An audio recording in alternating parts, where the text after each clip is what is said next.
And we're back here once again with another episode of the Iron Man podcast, episode 401. It's going to be another rendition of Monday Mayhem. And I know you guys would probably like to see Red Strider and Iron Oxide, who are usually the two guests for Monday.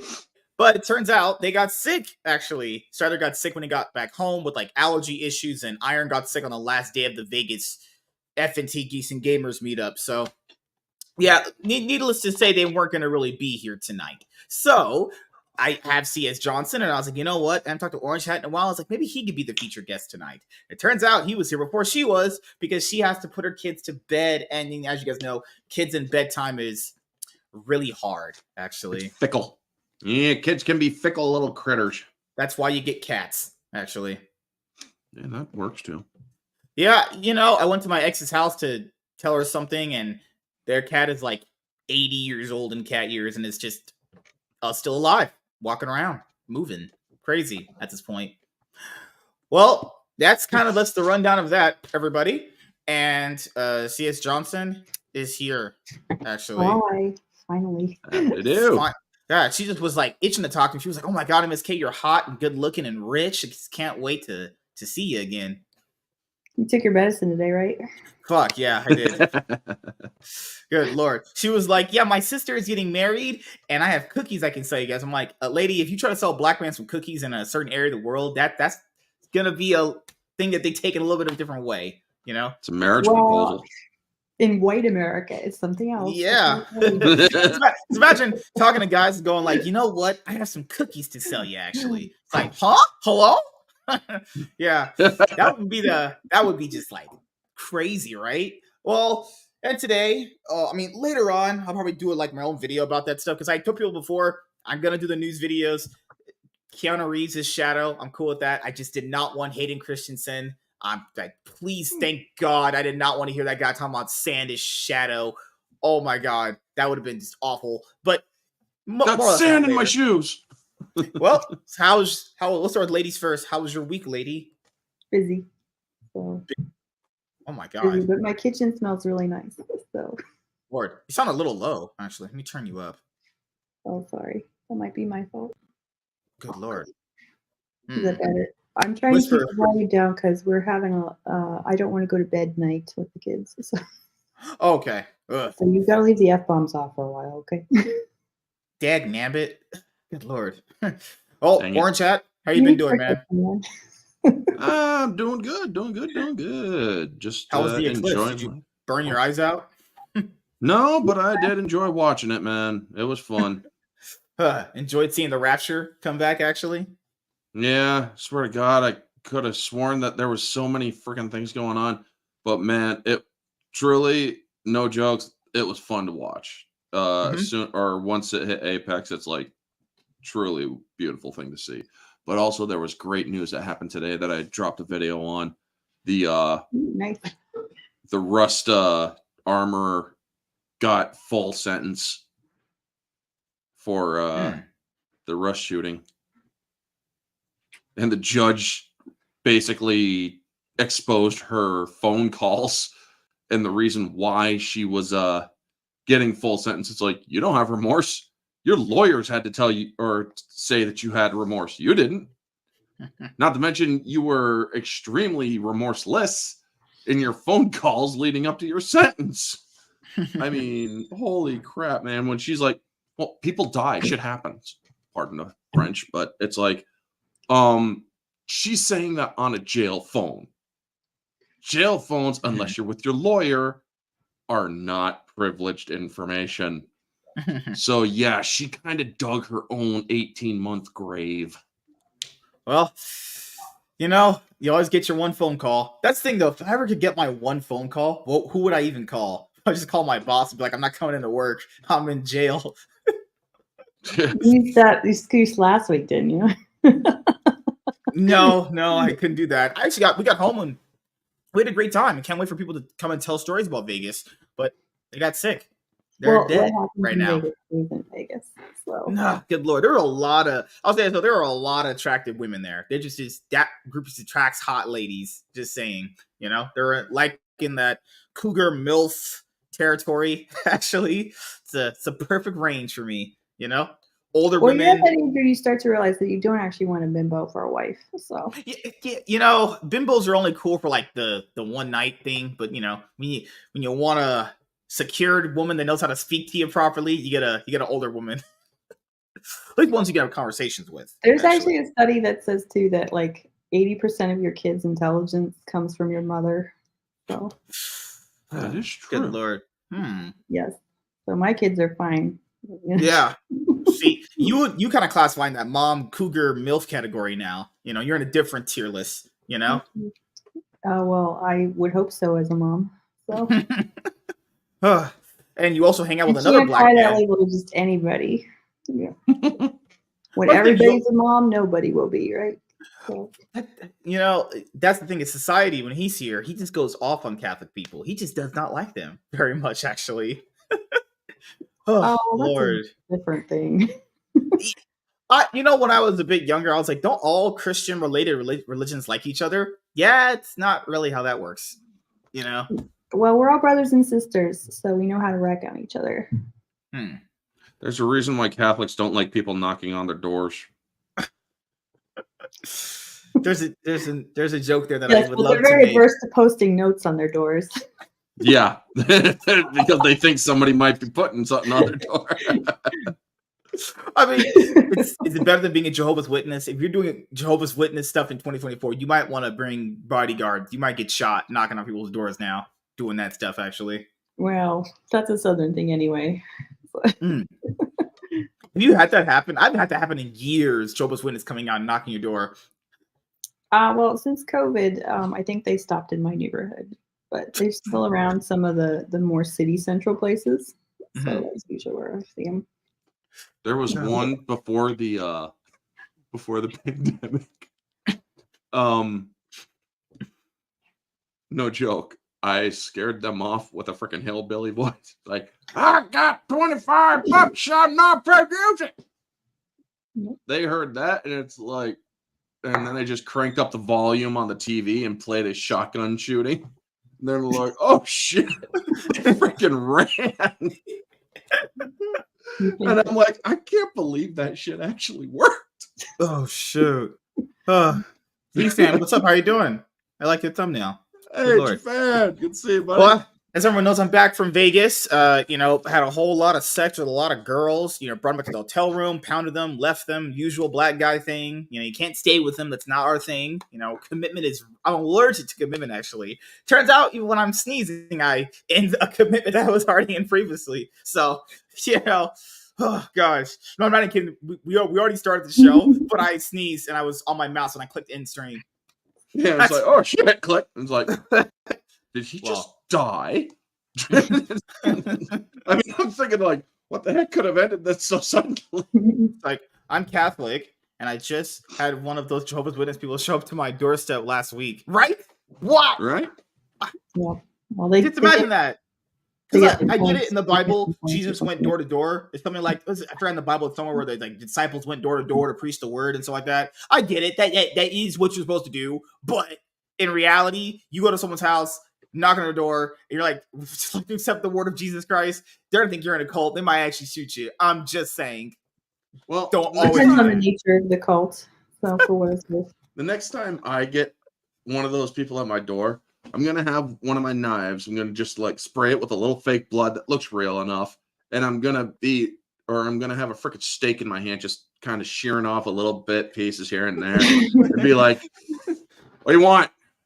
And just as you're whittling, just whittling slices of steak. And then I'll just take a bite out of the freaking anything that would get a wellness check from the cops. So and then I'll just take a bite out of the freaking raw steak and be like, what do you want? God. He said, I said simply hi with my black cat. You have a black cat? I like black cats. They're cool. Hers is orange. Hers is a ginger. Well, orange cat is here, so I got orange cat here too. The first thing I hear when I pop in this is about this guy had tons of sex in Vegas. Yeah, It'll, yeah. it'll probably be a while before all the drugs are out of his system. So. Oh, Hey, everybody. and if anyone wants to subscribe to my YouTube channel, I am 10 subscribers away from hitting 900. So if you would do that graciously, give the black man some Get that reparation man, yeah. stubs. Yeah. I heard all you guys want to do is give us reparations. You guys can hit. You can. It's either this or tax money, so just do Master it. Swag gang, Tax guys, money. Go sub to him. It's earlier. I remember Mark Cuban talking some bullshit, and I was like, "Bro, how can a person be so rich and so smart yet so stupid and so out of touch?" He's like, "The most patriotic thing you can do is pay your taxes." That's literally what he said, word for word. And I was like, Yes. Yes. "It's like it's like that meme. What was his like that name? meme Lots that of you scanning it. party would like to have your phone number. What?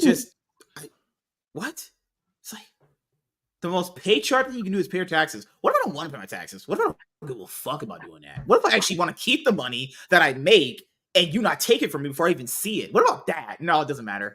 It gets to go away before I even see it, honestly. Well, my life's we're in California. Well, I am. He's in New York, and she's in Atlanta. Yep. Somewhere. So, yeah. All these red. No, Democratic's red, right? No, blue. Blue's Democratic. All these blue states. Lord, don't you love it? Well, they're certainly getting a lot of green out of you guys. So yeah, there's New York, and this lady came back over. Yep, you could say that the green just comes out with all the anger. I don't think. They ain't getting much out of me. Did you see that earlier today? Where I forgot where it was. These people were all heading to the airport, and then it was just blocked off by these like Rapistinian people. I'm like, bro, I'm not kidding. I would just pull down. I would just go through you. That's illegal in Georgia, for what it's worth, because like 6 of our hospitals are in Midtown. Oof! You block traffic, you're probably dead. I don't get how that can fly, honestly. Or I'm hearing they're actually in some states trying to make it a terrorist charge. That's good, please. Because technically it does fall under terrorism when they do that or in protest. Because you are allowed to peacefully protest. I don't understand how this is peacefully protest. Peacefully protest, yes. But when you are interrupting daily lives, impeding traffic and whatnot, in order to do a protest, that can fall under a threat for political purpose and intimidation. You are stopping people from going about their lives. That can lead to violence. So criminal incitement is also a possibility. But it's like, you know what? Maybe they should tack it on to a terrorist charge, because that way, well, yeah, that's what these people. I mean, there's some jackass in New York City freaking flying a Hezbollah flag. Yeah, well, the exact text of the First Amendment says the right of the people to peacefully assemble. No. Peacefully assemble. These aren't peaceful, though. I mean, it's not peaceful if you're blocking traffic. No. Yeah. It's not. It doesn't fall under First Amendment right. What happened to the guy that was happening to him as a trucker, and he shot that other guy? There was that white guy, remember? Well, that was down in Whatever happened to him? Did he ever end up going to jail, or did they just let him get off, honestly? That wasn't in America. I don't actually know what happened. No. Wow. Oh, yeah, you're right. It was in Europe, and I forgot they have different traffic laws. No. That was down in like Brazil or Panama. Of course it happened in Brazil. Fucking hell, man. Oh, we have peaceful protests, black guys, and New York City and California, actually. Oh, it's okay. Well, Orange Chat, what have you been thinking about recently, besides being black? Just checked something on Instagram. Somebody did a crazy helicopter stunts, getting water and stuff just to pour all over the forest. And it's like, did Murdoch escape from the hospital again? And apparently a lot of people actually like that. It's like, well, there you go. It's an A-Team reference, folks, for those of you who are too young to understand. But yeah, Murdoch is the crazy pilot. But lately, I've just been paying attention to the Alec Baldwin trial stuff and doing movie reviews with Mara for the 1s and 2s, and for singles. Me and Mara Jade. Yeah, Jade Shadow. Okay. She does the 1s and 2s on her channel. We're doing Lethal Weapon 1 and 2. So for her, every single time she comments, I don't hate her at all. I think her comments are fine. It's everyone just piles on her. It's like, what did she do to people? She just said, "Hey, I'm a woman and I don't like this. How can you go against feminism?" Okay, but we're making these crazy distinctions out of Twitter comments. Look at her bio. Problematic. See you next Tuesday. So she's pissing people off simply because of her bio. And I absolutely love it because it's like, this is how you do it. And thing is, people can't handle the fact that she is respectable. People like her and whatnot. And it's like, well, that's because she's just oozes awesomeness. And she's also on Twitch, Twitter, or Twitch Kick, and all those other ones. It's like, I won't go back to Twitch no matter what they do. I'm sorry, but that stuff. And it's like, so it's like, you guys are out of your mind. I'm not going back. And they're like, well, why did you leave? Or Twitch actually asked, it's like, why'd you leave? It's like, because you guys are allowing pornography on your freaking stuff. I ain't gonna, what if kids get onto this stuff, man? You do allow teenagers to stream on your platform. Yeah, you have to be what, 16 to start streaming at this point now? 15, I think. Crazy. It's like, you guys are out of your mind. There are some parental controls, but I've never looked at Twitch for that. I just started letting my kids learn about YouTube, but the majority is that my son likes this. Actually, he likes Shadiversity's channel. Good stuff. Shad's good people. Yes. Yeah. I can count on Shad for good people stuff. And he's British, isn't he? Are they supposed to be Australian? No, he's Australian. He's Aussie. Yeah. You sound like a Brit, right, boy. Oh my god! Fucking hell! You will don't ever go to Australia now, dude. You will literally be beheaded. What? Australia doesn't exist, dude. It's a non-continent. It doesn't exist. You've been listening to what's his name, haven't you? There's that dude in the league community. Scots guy. To be fair, it was like Canada was the country that wasn't supposed to actually exist before. Yeah, so. like.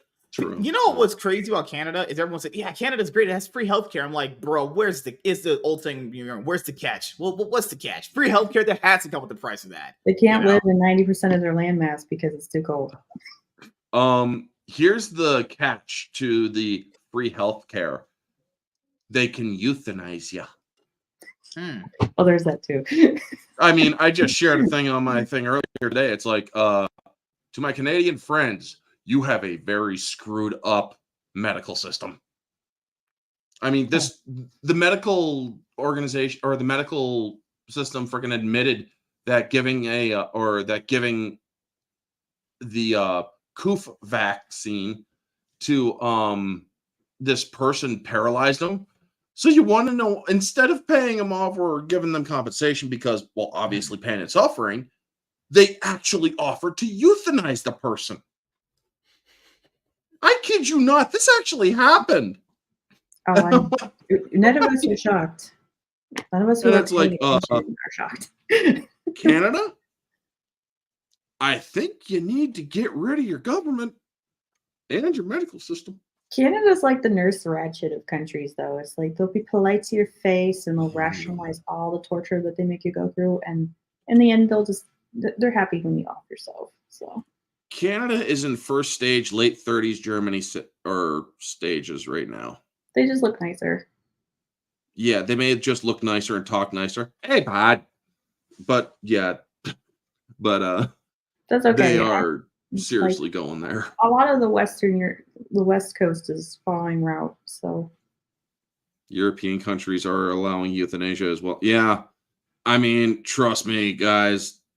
That's why I stick to my own country. Tourism be a tourist at your own risk.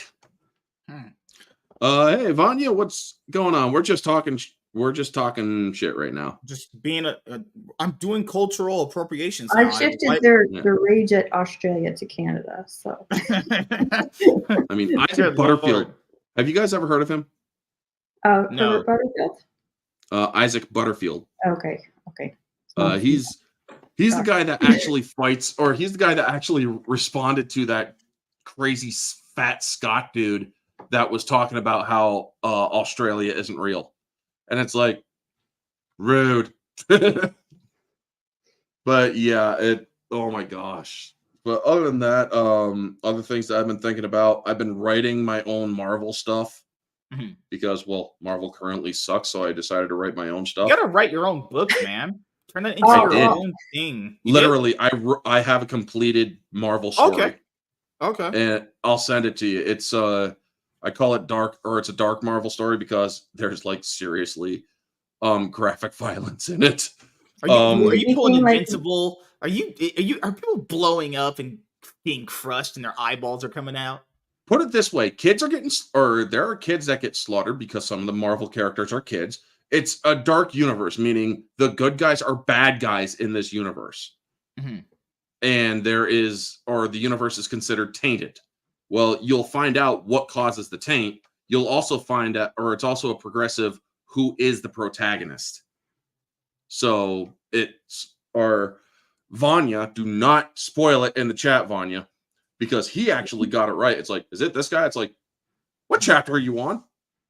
Iron Man. I'm like, I didn't even give a hint at that. I didn't even give a hint yet by that time. He's like, the style you write it in, as well as the violent content, kind of gave it. It's like, I don't even read the comics. I don't read the comics. So how am I writing like the comics? So it's kind of a weird. There's always those websites, wink, wink. Yeah, that you can see everything for free. You know. Yeah. I don't advocate for those websites. Support your local comic stores, actually. Yeah. And also, I'm also doing a Predator versus Marvel, where where there's a Predator on the planet going after not the Avengers or anything like that, because obviously a Predator would be outclassed, but he is going after other less powered people.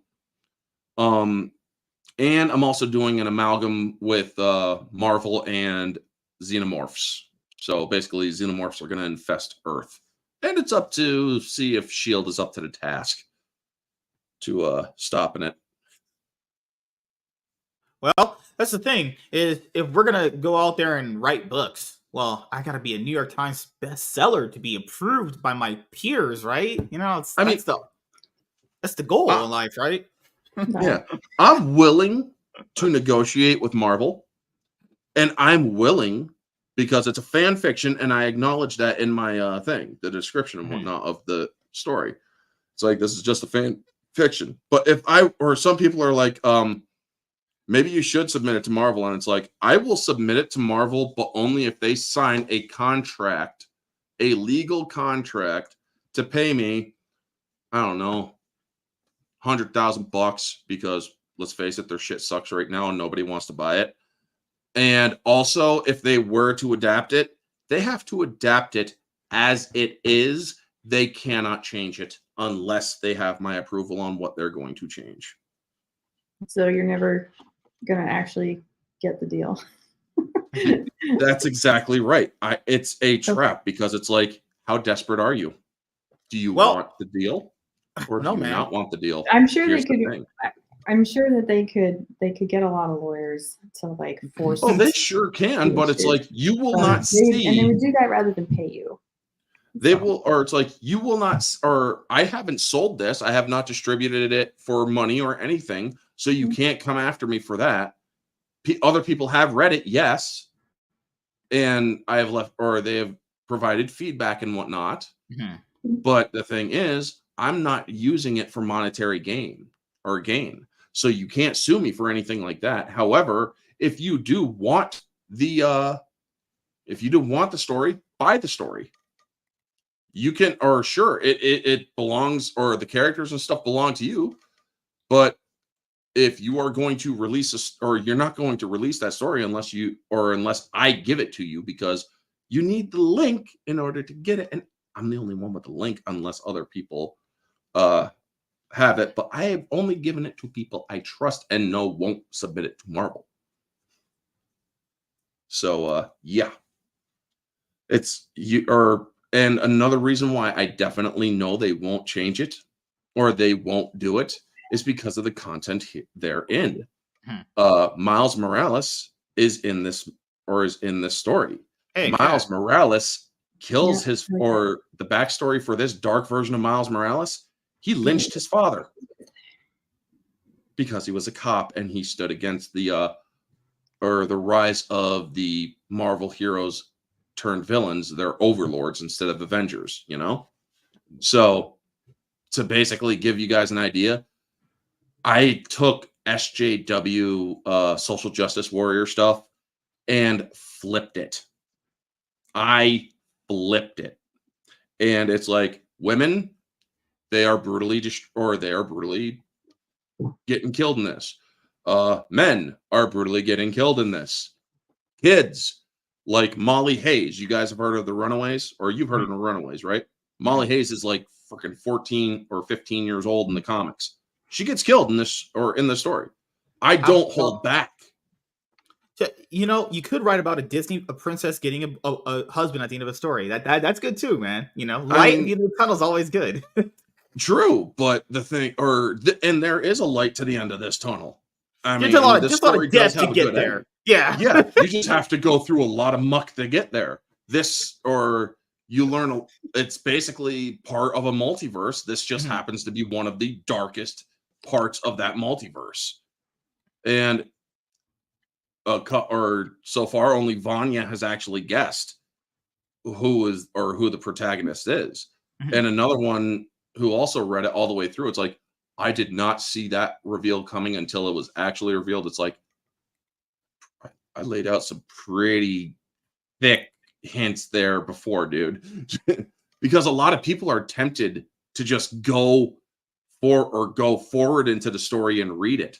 And it's like, I wrote this in a way where you can't do that without missing important context. Because if you're going forward to try to learn something here and there, you're going to read about something that's going to be like, well, oh crap, I need to go back or when did that happen? You know? So it's like, no. And also I used the Marvel's Avengers Alliance backgrounds it's like in this universe, the lighter universes, this is their background. In this universe, however, this tainted universe, this is their background to give them comparisons. I also have pictures of the characters that are being targeted in this story. These are, say, Captain America in this story. Everybody knows that Captain America is a super soldier, yes? Well, in this one, he is still a super soldier, but he is 5 times stronger than the normal Captain America from other universes, because not only did he get the super soldier serum, he also is juicing with steroids and other things to enhance his strength even further. Not then Black there's Girl Magic. Not Black Girl Magic, right? No, there's no Black Girl Magic in this. Captain Marvel isn't Captain Marvel; she's Miss Marvel. Yeah. And in this, well, the reason why I made it also, all these characters do deserve to die. They have done something that makes it so it's like, yeah, I'm not going to protest this person's death. So, yeah, she's literally caught beating on a gay couple in San Francisco. So it's like, yes, I went there. I am making these villains into villains. They are not going to be doing, oh, we're going to not beat up you because you're this protected class. No, they're going to do that. They're going to do heinous things. Yeah. And they are going to, but that is done because they are the villains. And there needs to be a solid reason why these characters are being killed off. How many hours do you write a day, generally? For that, it took me about, it's 260 odd pages. So holy crap. I got that done within like a couple months, maybe less. Okay. But yeah, it was something that's like, I just want to write a Marvel story that I would read. And yes, it has violence. It is extremely violent, folks. There is no holding back in this. Because it's like people are missing that. They want to go back to Some people want to go back to the 90s violence and the hardcore action. There's no sex in the story. I mean, there's implied sex, sure, but there's no sexual content in the story because it's Marvel, you know? Yeah, well, sex is overrated anyway. Who needs to be doing that stuff? Right? I would argue that the overabundance in sex in the media has made us stupid. I agree with you, CJ, because it's like, I'm 39 now, and I'm looking back at movies back in the 90s when, you know, I was younger and more hormonal back then. It's like, yeah, let's see them. And I'm looking back at it, and it's like, can't believe I actually thought the shit was art. I mean, I saw Rapid Fire with Brendan Lee, and I watched that when I'm like, the bad guys have to die because this cop just slept with a witness. It's like, holy crap. But yeah. I'll send it to you, Swag, after this. Yeah, so also, C.S. Johnson, don't you hate it when there's like all these new mainstream books you see at like your local Walmarts and Targets being sold, all being propped up? Not because they're selling. People don't understand about those books that you see in like bookshelves. Those are just the books that they put out just because they have like packs and packs of them in the storage in the back unit, you know? And people factor in, those books don't sell, they just rot on the shelves actually. But the marketing is what really got them on the shelves actually, you know? Yeah. All you're just worried that, hey, this book will just potentially sell, you know? The average person doesn't think about that stuff. Like, oh, but it's a New York Times bestselling book. Yeah, it's a New York bestselling book that maybe like 3 people, maybe 20 people would have bought actually. Because when people that factor in, when a book is sold to you, that does not mean like all those books in that specific store are going to be sold exactly as well. And, you know, when someone's ordering something, that they're ordering it to have shipments come to their store, not like to a customer, you know? So if I ordered like 100 books of something, well, I'm ordering that for myself to sell to you. I didn't actually sell 100 books to 100 individual people, you know? But if there's ever a point where her books are in Targets and Walmarts, her kid's going to be like, hey, Mom, you're an author. And later on, they're going to be like, wait, my mom's famous, actually. And then it turns out you might end up being J.K. Rowling. And then if you say Decepticons are Autobots. He is a woman without going to Scottish courts. Awesome. Yeah, you know, if you say Decepticons are not Autobots, then you might end up, like, taking off your entire political spectrum. Good Lord. Yep.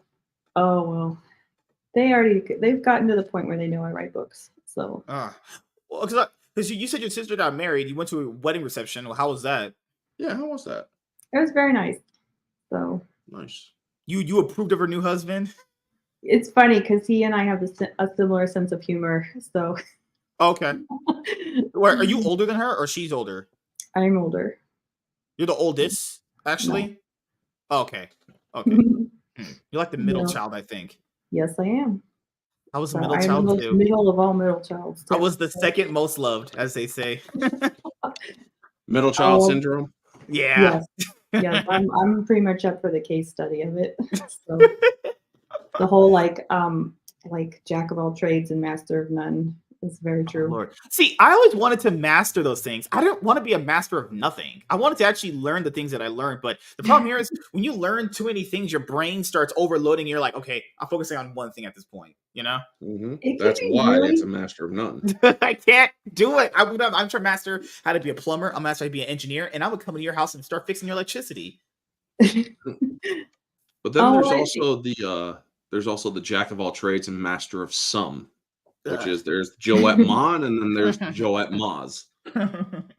Yeah, well, I would say in that respect I've mastered some. So, but the things that I know about tend to be very varied. So you mastered doing laundry, you mastered cooking, you mastered driving. Not driving. Okay, I forgot women are worse drivers than men. Apparently, that's the thing. You know, we have higher insurance rate for good reasons. Why can't you guys drive? What's wrong with you guys? Driving I figured that is a very logical, it's very linear. It's very directionally based, so it's very math based. And women tend to be more emotional. I know you're Christian. You know, there's this conversation going on a while why are more people leaving church is a big conversation now. Like, why more people don't go to church or leave a church in general is like, I don't know. Like, the problem with answering that is it's such a people like to present these big questions and go, it's a one answer. It's like, it's not. These are very nuanced things and have a lot of complexities to them. You know? Well, and again, you're right there. So I can't fault you for that. First, some churches are just bad churches. You know, there's that. Oh yeah, yeah. Some people are disillusioned by Christians in the church, which I also get. I've been in church my whole life, and I'm like, yep, God definitely exists because that's a miracle in itself these days. And then I've met a lot of people that just don't want to give up their idols. Like, you come to Christ and you have to give up your porn or your money or your eating habits. I have to give up porn, promiscuous sex, or you got to do the proverbial pray the gay way, you know. And a lot of people aren't willing to do that for God. I mean, a lot of people believe that they can't either, and it's like, well, you might have to take a leap of faith there, you know.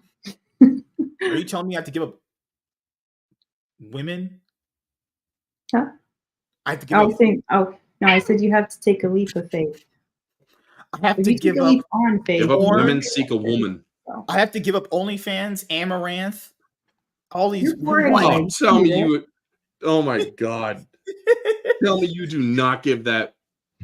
I would never give. I've actually never paid any money on OnlyFans. I just like. I don't understand. Okay. I guess the allure of it is like. Have you ever?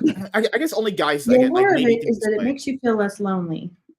She does not need your money. She or there was the Barroom podcast way back where I told her, like, I'll freaking bite the bullet. I'll get on, or I'll do that OnlyFans thing to check her or to investigate. Luckily, her freaking profile was on sale because it's like absorbently insane price. That's such a joke that she's always on sale. And get this, she makes like $20,000 a day. Yeah. Last year, they did like the tax thing for her, $57 million throughout the year. Even if she had paid taxes, she would still get like $40 million of that. That's ridiculous. Yeah, and that's after the cut to OnlyFans. Yeah, that's after all the cuts. She would probably still get like $40 million. That's ridiculous. What would you do with $40 million? That's my own animation studio, so we could. That's probably true. She's claiming that her boyfriend was taking all her money.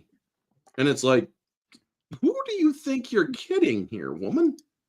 I know a lot of people are taking her dignity. And that's the part that I worry about more. Yeah, like her OnlyFans are free. So I have a free account on OnlyFans. Well, you have a free account. I have an account because there's one Asian girl that I knew. She's like, "Can you make an account? You can sub to me." And I was like, it was a free account she had. And I was like, okay. I was kind of browsing to OnlyFans. Like, so why do people like being here? It's like, it's basically like Patreon mixed in with like cam girls. That's literally just what it is. Now, to be fair, I can't fault the guy that made it because he realized a bunch of lonely guys are gonna pay for a bunch of women to get naked for them. Can't really fault Originally, OnlyFans wasn't even for that at first. It was just basically another Twitter until the pandemic.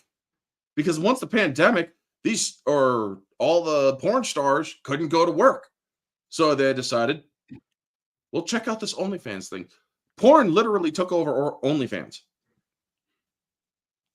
Yeah, well, I was talking to Strider last week because he's got his J.R.R. Tolkien pipe. I said, you should start an OnlyFans where you read from. That's what I thought about doing.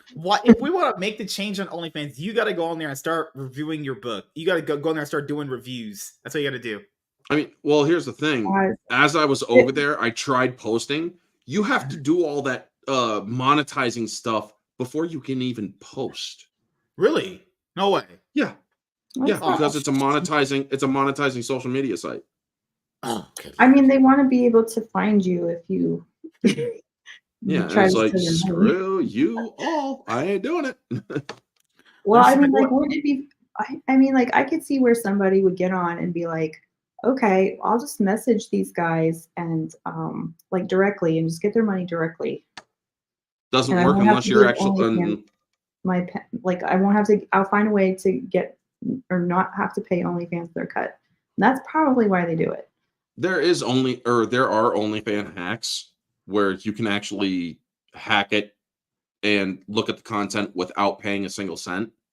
Well, and there's that too. So, If you But could do that, exactly. I don't even use that because it's like a lot of this stuff has viruses attached to it, so I'm not gonna do it. That's Even why I with my do it on my VPN. phone. Well, the thing Yeah. here is like, it's a guy thing where like, yeah, you could look at porn, it's free, but that's like easy and accessible. I don't know this other girl. I need to know what she looks like. It's a guy thing, actually. You know, And that's how they get a lot of the guys, because those guys Yeah. are too freaking curious, and then they're gonna start paying like $5 for this little thing. Oh, Dude, you get a little. Have you seen it? Some girls they charge you a tip to message them. Like Amaranth has that, Indie Fox has that, Jen Fox has that. A lot of girls have it. You need a pay them just tip. to message them. Yeah. And then I can message C.S. Johnson for free. Just saying. Yeah, I'm gonna pay her to do that. Go ahead, be honest, G-Fan. This content is so good, you don't have to pay for it. It's priceless. Exactly. I can message Orange Hat right now for free. He's not gonna charge me. You know, you ain't getting it, or you ain't getting no dick pics. No. I'm joking. Well, that's really. Well, no, I'm not. I would block you for that. Oh my god. Well, I wasn't planning to. Trust me. See, that's the thing. Society. I'm not tipping him to message him. I can message Society for free. Yeah. It's a black guy thing. I mean, they're like, or you want to see what I got? Well, I mean, friendship should not be transactional for what it's worth. So it should be relational and reciprocal in some ways, but not transactional. You know, we were talking about this, I think, on Saturday's show. Last one, when I got back. A lot of people are just lonely. That's the reason why these websites think a lot of people are just really lonely, and they have, in their mind, perceived there's no one that can help them. They're in just a really bad state of mind, and they just... And some of these guys was crazy. The reason why these sites can make a lot of money, I don't know where that stereotype came from, that these guys live with their moms and they're broke. By that, good lord, people are so retarded. By that definition and how we can see it, nerds are not broke. They're actually very intelligent and can get money. They just can't get it. They just can't get women. A lot of these guys have money. They're not like broke. So wait a minute, you're not broke. You have money. You have a car. You have a job. You have a place to live. Why do you feel like you need to do this? Like, I don't know. It's crazy. You want to know what I find funny? These there's geniuses out there, and there are some of them who actually claimed, I just went to OnlyFans just to be or because I was curious as to what it was about. But I actually talk with some of these girls and whatnot, and they're like, well, then they shut me down because I'm not paying for their stuff. And it's like, the thing is, the geniuses will go to OnlyFans simply because they're trying to measure human reaction there. And you want to know what they found out? Almost all of the OnlyFans models have a sex bot to handle their chat.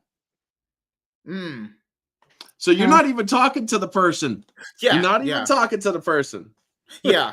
If they're starting to give like robotic answers like, hey, you can come look at my areas for this much money. Yeah, you're probably not talking to them actually. Or if they're like, you can pay for my Instagram account. It's like, wait, what? And they're freaking messaging you at all hours of the day, asking you, do you want to see this? Will you send me this? Yada, yada, yada. It's like, how are you even alive right now if you are not sleeping? I have no sympathy for these men who pay for OnlyFans. There is something actually called personal responsibility. You know? Well, I mean, like, I find it hilarious that like the debates about the body count go around for women all the time, but it's like, who are these men that are paying for this stuff? Yeah, I mean, there's also, or there was this one person who's like showing pictures of some of the faces of some of these women, and some of the stuff. It's like, you see some of the faces of some of these OnlyFans models, you could tell right off, some of these people are not sleeping. Also, some of these people are probably freaking coked up on drugs or something. Some of them might be a fat guy on a laptop in his room fucking with you. Yeah, that too. But it's like, oh my god, man. Yeah, because like you go on that website and you see all these messages sometimes like, hey, I'm looking for... No way that's a real person. Absolutely no way. If that is a real person, that person is on drugs. Just saying. Well, it's not like, you know, the only proper time for any sexual activity is between a married woman and her husband. So when you get into yes, when you deal with content that is outside the virtue circle, But how can I your see? I would dignity. love to do that, woman. But keep in mind, all you ladies out there keep throwing it every single day. So it's like, how can I resist? I have to oblige by the rules. Well, see, women don't actually respect you for that, though. Yeah, that's the problem. It's hard to get women's respect for just in general. Guys are like, yeah, Well, I mean, bro. they'll take your money, but they won't give their respect out lightly. Yeah, they're glad to take your money, but they don't give a shit about you. You are simply just a freaking money tool to them. Hi, Kamen Rider. How you doing, man? Hey, Kamen Rider. Good to see you, buddy. Lord, yeah, you gotta treat it like a cashier. She's gonna take your money and she's gonna say, "Thank you, have a good day." That's it. A new scary movie. Well, is I mean, coming. one of the big problems that I see in my age bracket is that there's a very lack of future thinking. Yep. They're rebooting Scary Movie. Oh. But yeah. That is how ridiculous this or Hollywood has gotten, folks. You what? Yes. Reboot after sequel after prequel after sequel. I mean, back when, or sorry to interrupt you, CJ. Go ahead, finish up. I'm just saying, like, one of the big problems with men and women in my age bracket, because, I'm very happily married and I have children. I have a functional relationship. Really, crazy. Oh. White, I know. married, I'm pretty sure that's I'm pretty sure that's the reason you have me on here. It's like you might actually be in the minority. Yeah, that's great. You're the minority now. See that now the tables have turned. Well, and you have the dog. I think I will say I think I'm in minority in that I'm willing to listen to people say the most asinine things.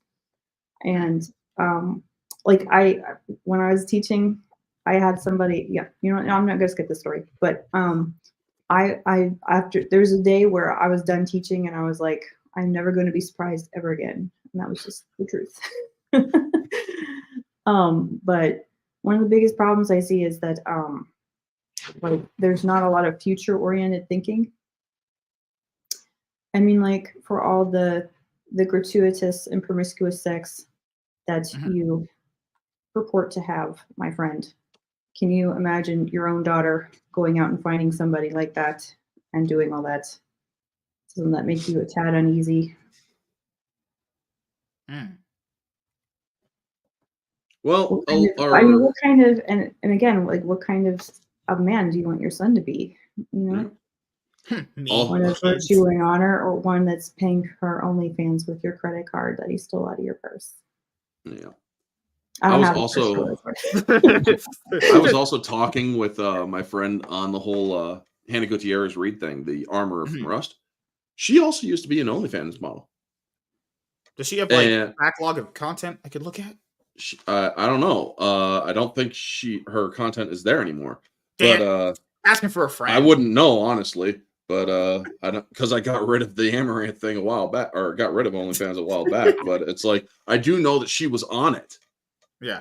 And it's like before she got sentenced, while she was awaiting sentencing in jail, she was talking to her friend. It's like, I'm worried about my modeling career and whatnot. And it's like, here's the thing. Now that you're a felon and you're going to prison, there's only one real. You might want to dust off that OnlyFans account after you get out, because you ain't going to get a job in Hollywood anymore. Nobody is going to hire you. Somebody might. Not Hollywood. Scary Movie reboot sequel will need some actors that are in the background. Okay. First Scary Movie is always going to be the funniest one. What? Who remembers that? You always need background actors, and you always need more Black people. For their diversity's sake, yes. Yeah. Or you need stunt sploogers. I know you guys read those Oscar Academy Award requirements to be even nominated. When I read those, I was like, yep, Yep, this is why things are as bad as they are. The fact that they said literally you have to have a person of LG lettuce, tomato, beans, whatever that shit is, and you have to have a black or a marginalized group. You have to have a diverse back in front of the camera and have a diverse back of the camera. You even have to have a fucking wheelchair bound person in back of the camera to get the best act or to get best picture and stuff like that. And it's like, you guys, if you guys didn't have that stipulation, Godzilla -1 would have been best picture of 2024. Yeah, and because people have asked me, like, why don't they nominate superhero movies? Or 2023. Not just fact that people just don't like superhero movies. People have generally grown to like them over the years and stuff like that. Because, guys, older people we're talking about, they think that stuff is for kids. There's very few superhero movies that ever got nominated for anything. And those are ones that had arguably really different tones from the ones you would normally watch. The people that are that old see that stuff is just for kids. That's just what it is. That's why they will never nominate them. Even if they qualify for everything, they won't get nominated because they see it as superheroes. Oh, that's just for the kids. The kids will like that stuff. Well, yeah, it's for the 18 to 35 bracket that has the most money and spending power. Yeah. I think it's like that's what Shang-Chi nominated for an Academy Award. Like, come on, what are we doing here? Like Shang, what a Black Widow nominated for an Academy Award. Come on, are this a joke? Come on. Have you seen the Roots remake get some? The Color Purple remake get some? Oh God, no, that failed terribly. Remember the Society of Magical Negroes? It bombed so hard. It bombed so hard they pulled it after 21 days. They're like, go straight to streaming and die. And it's like Universal. Here's the thing. If you're not willing to do a movie where there is a line that the most dangerous animal in the world is Black people or Hispanic people or Asian people or anything like that, you shouldn't put a movie in which says the most dangerous animal in the world is white people.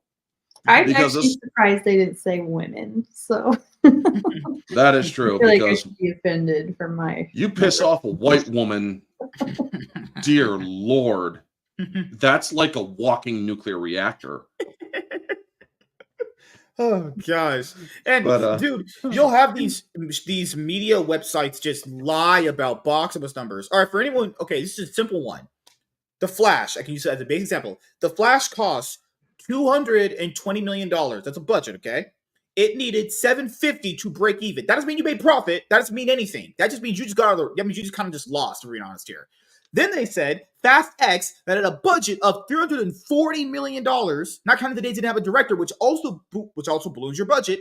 Fast X made $750, and they said that made profit. Now you have to see how logically stupid that sounds. Why would a movie with significantly less money and its budget make that and it would break even, but that movie with a higher budget need that amount of money to make profit? That kind of sounds like the bullshitting. Who the fuck here, right?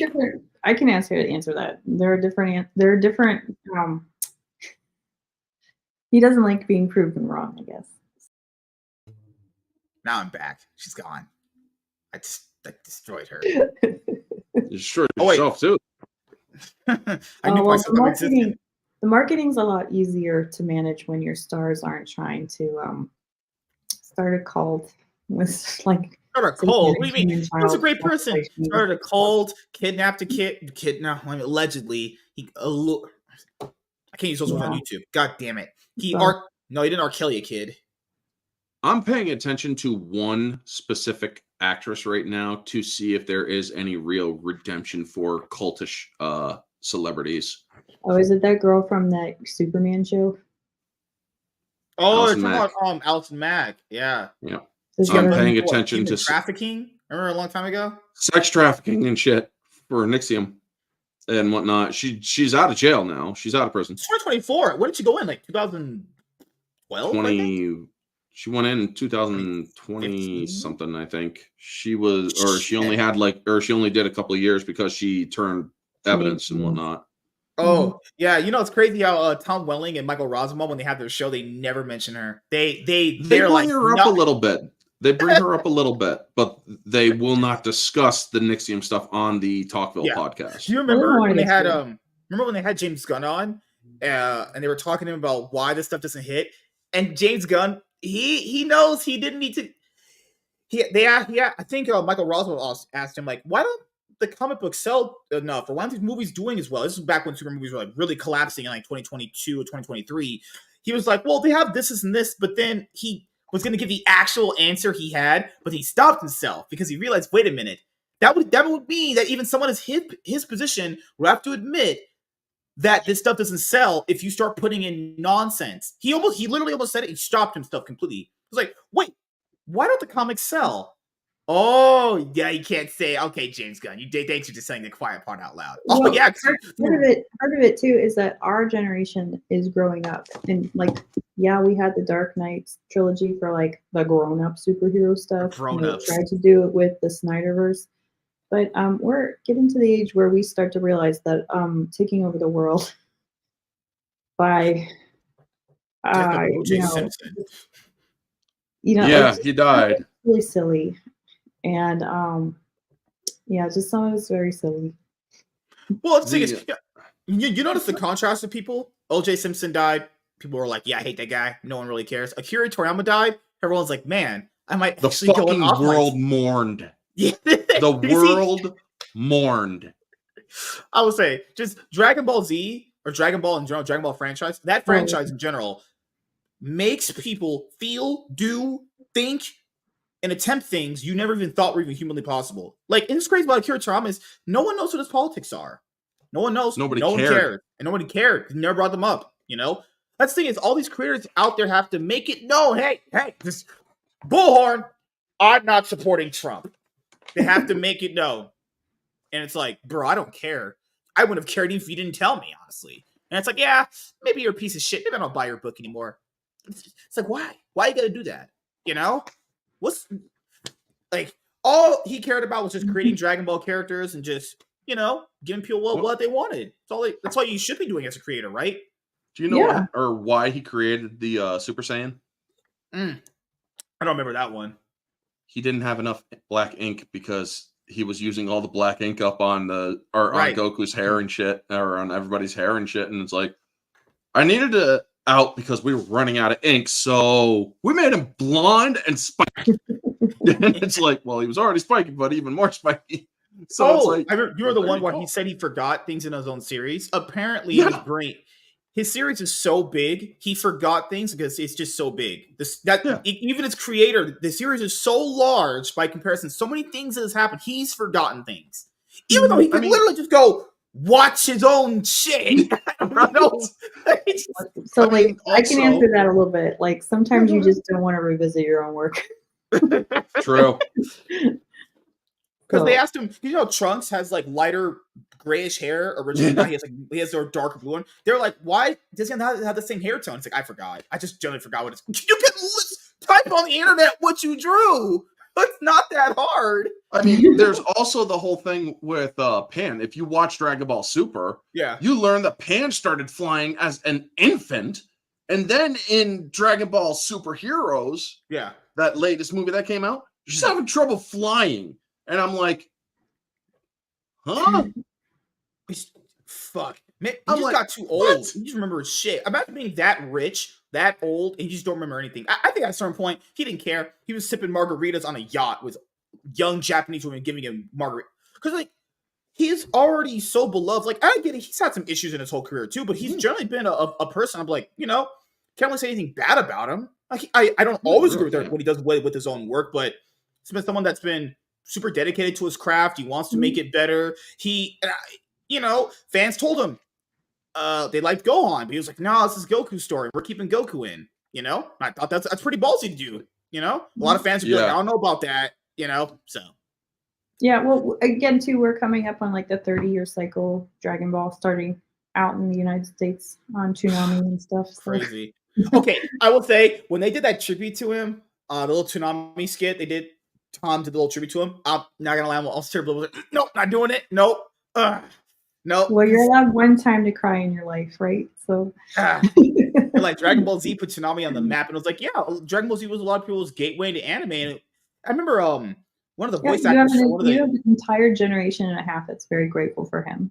It's such a beloved thing, though, and even if you hate it, you know it exists based on how popular it is. Like someone's always talking about it. It's always brought up. People do like fucking hell. I could probably never do this. I mean, even if I attempted to. Massive breakdown videos about power scaling, Super Saiyans, how much this one times this one works, how much this one is stronger than. I was like, bro, you guys are insane. You guys are actually legitimately nerds. You know, holy shit. Yeah, Dragon Ball GT, which people say it's not canon. It's canon. It's so much stuff. Good lord. If you're that beloved as a creator, well, we're not gonna have those guys around anymore because Stanley's gone. I can't say like as this like a very small creator in my own right. Like it takes a lot of dedication and a lot of time to become part of the cultural psyche. So the fact that he has been beloved and he remains beloved and everybody mourned for him is a real testament to his legacy. And that's very comforting, I think.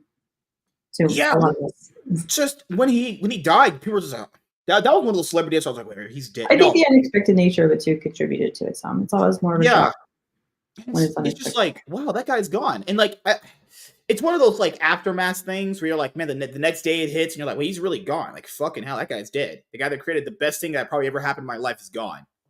Fuck. Yeah. Kazuki Takahashi created Yu-Gi-Oh! He's gone. Which is like fucking hell. Dude, when Hideo Kojima buys it, I'm freaking done with Japanese shit. Yeah, good lord, man. I mean, he did the best, or Metal Gear Solid, you're not getting better than that when it comes to Japanese games. I mean, yes, you got Ghost of Tsushima and other shit, but Metal Gear Solid was freaking peak. Did C.S. Johnson ever try going Super Saiyan? Yeah, we have to know this. Only when I'm on my period, so. Oh, good lord. Well, yeah. Wow. That's how you do it, ladies. Gosh. Oh, gosh.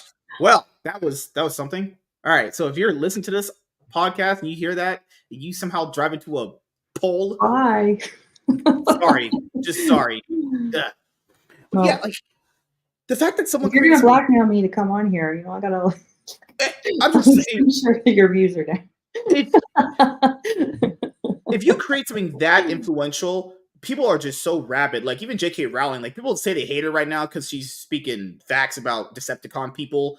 They love her work. At the end of the day, they do love her work, and if they say no, they're capping out their ass. I'm just saying right now. Harry Potter also debuted in the '90s, so like I said, it's a lot of great stuff in that period. Well, yeah, should revisit that period. Actually, I mean, here's a lot of people are like, "Oh, she's so badass and whatnot." It's like I acknowledge that I agree with her on the transgender stuff.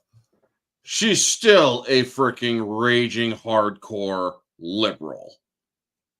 She is still so far left that even her right hand is left. I mean, that woman is just, or she's just speaking, or she's also just a raging hardcore first wave feminist. So that kind of she is a survivor of domestic abuse. So I kind of don't pay attention to her political views. First of all, I don't know her personally, so I don't have to pay attention to her political views. But I know people in real life who have that issue, and a lot of them, when Trump started running for president, they were so triggered I had to just shut the conversation down. Yeah. So there was also what she said for that's a big thing. That's a big problem. So she also responded to people, or one person said something about Daniel Radcliffe and Emma Watson, if they ever apologize to her, she's like, they could save their breath. Well, she said that the jury was still out to whether or not they would earn her forgiveness, I guess. So forgiveness is an act of mercy, so they can't really earn it. I don't want to be that guy, but yes, you do. Okay, so I do, but it's mean sometimes, but I love it. It's I get the sentiment, or it was an old thing that happened in League of Legends where I think one of the Riot Games employees, and that I love League of Legends, but that company is full of wackadoos. The Riot guy named Trinamir said to another popular League of Legends streamer, content creator guy, he's like, enjoy your life off the free game I made. Somewhere along those lines, right? Enjoy your life off the game I made. And it's like, well, first of all, you didn't actually make the game. that's a lie. But okay, all right. But and I don't disagree with that. I think it's pretty harsh to say that. Like, those are things you don't really say to people. But if we're being honest here, they should thank her for the property she made. Remember, they're nothing without her. That's why I don't understand why she's mad. Like, essentially, they're nothing. Like, who would know about Daniel Radcliffe or Emma Watson without Harry Potter, honestly? Exactly. And it's like, well, Daniel Radcliffe had a small film career before Harry Potter. yeah, he did. The other guy didn't. I He was the other kid. what? He was a child actor before Harry Potter. Yes, he was in The Tailor of Panama, and he was in a couple other films. Who was the other kid? I always get the other Rupert Grint. Yeah, I think he retired from acting, but he was in a couple of he does little bit things here and there. He just did a thing with M. Night Shyamalan. That Cabin in the Woods or whatever it was. Oh, okay. But also he did a couple other things with Emily Blunt and Bill Nye. I'm still looking for that movie because it looks so fucking hilarious. Wasn't it like Heat or something? I can't remember, but I will be looking for it. This was Rupert Everett, I think, not Bill Nye. No, Rupert Grint. Yeah, Rupert Everett and Rupert Grint. Okay. Or yeah, but it's like, what are your names? Smith. You guys have the same names. It's like, yeah, you're supposed to be posted as a family. What's his face also makes he's the villain in it. Dr. Watson from Sherlock. Oh yeah. Jude Law. No, the other Sherlock. Oh, Martin Short. The guy, like I can picture his face, and he's just the very quintessential British actor guy. He was Bilbo. Cumberbatch? Yeah, no, yeah. But I mean, like, Martin Doctor Strange? Freeman. There we go. Oh yeah, Martin Freeman. Yeah.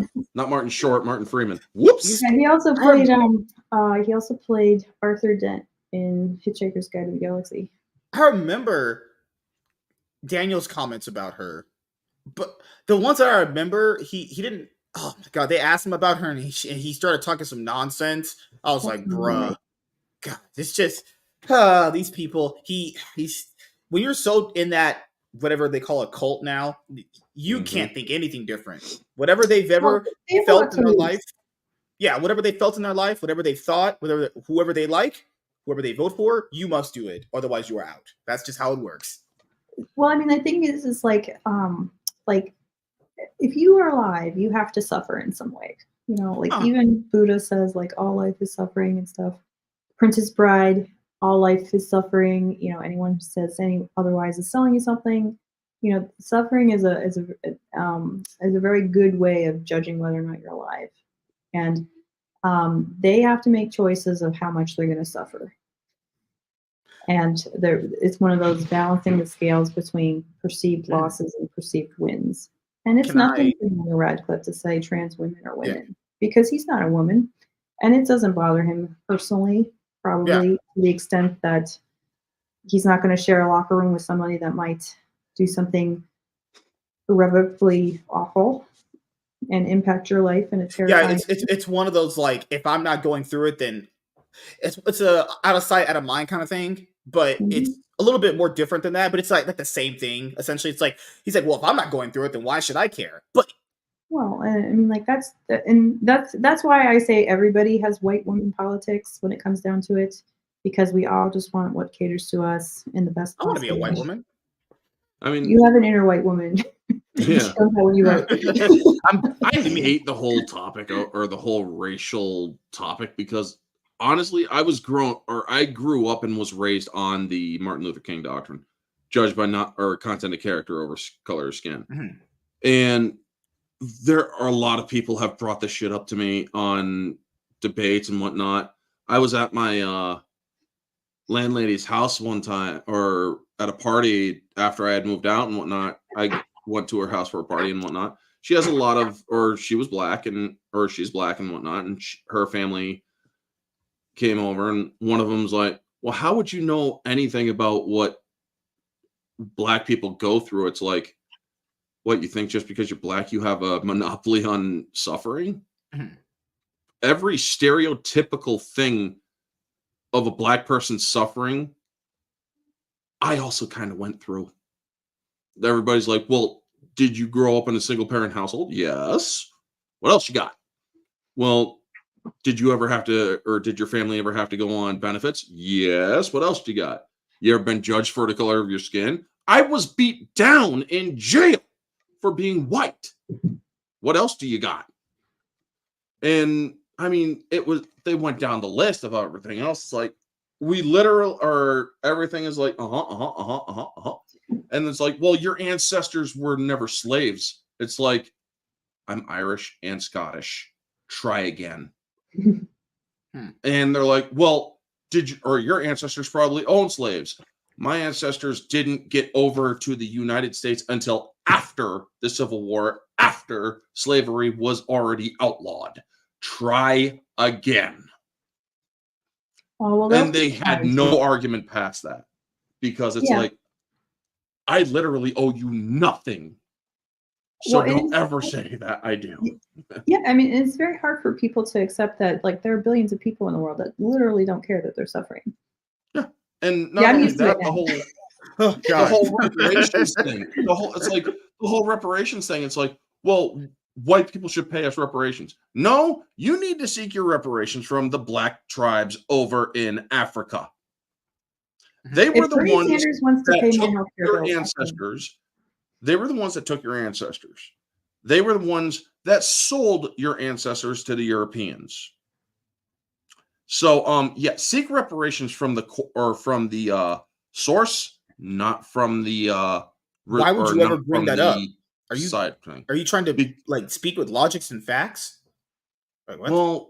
Well, believe me, I've already been freaking warned on Twitter that it's like, oh, you better not say this shit again. It's like, the fuck you gonna do?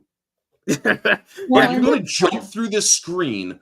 Like, are you gonna violate space time and freaking smite me with what? Well, like, having grown up in the age of the internet, though, like you do have a lot more narcissism that goes unchecked, and it is a very childish kind of stance to say that if you don't care about this thing, like I care about this thing, then you're a terrible person. And it's like, I can agree with you or disagree with you just fine, but like the priority line still has to hold. Oh, remember recently, Lauren Chen talked about reparations to some extent. This crazy, retarded, gay Mexican, I can't believe I even said those words in just one sentence, started just going crazy and started making death threats. Bro, it's not, first of all, it's not ever that serious. It just in general, to be making death threats to people just because you don't like her opinion on reparations. That's just cringe in general. Then people were like, I honestly think if you want reparations to be given to people, you are more than free to go out and give them to them. Yeah. Get your paycheck, start giving your paycheck up for free. Just give the entire thing away. I mean, I'm not doing that. One of the things I do is I have a grant with my book money, and I give it to people who are in student loan debt. So it's on my website. People don't look on my website. You can give that to me. I will use it for crack. I have an application you have to fill out. God damn it! Fuck! If you can't read, you're stuck. Hey. Yeah. Nobody knows the trouble I've seen. It's like the only people that ever go through any adversity. You tell them white people, anyone just because you don't see it doesn't mean it doesn't exist, and also obviously vice versa as well. Just because you don't see someone going through adversity doesn't mean they haven't gone through it. People should generally think, because they don't see anything, that they're the only ones that experience that specific thing. It's like, how do you even function like that? That's not even possible. And coupled with the narcissism is that you have this inherent competitiveness with it. It's like, I've suffered way more than you have. And the what we really should be looking at narcissism Olympics. Yes, they have some names for it. And what we really ought to look at in a lot of ways is like the not how much you've suffered, but how much you can. Yeah, I got my cats fighting over here. Sorry. Damn cat. Yeah, what you should look at really is how much you can give, and how much you feel you ought to give. Sometimes it's nothing. I remember part of the reason I have my grant is because I remember having a horrible job right after college that I hated. My boss was perfectly terrible. And I wrote her into a couple books and gave her a bad life, and I felt better. So, but I felt perfectly terrible, and I never wanted somebody to be in the position where you have to stay at your job because you're in debt.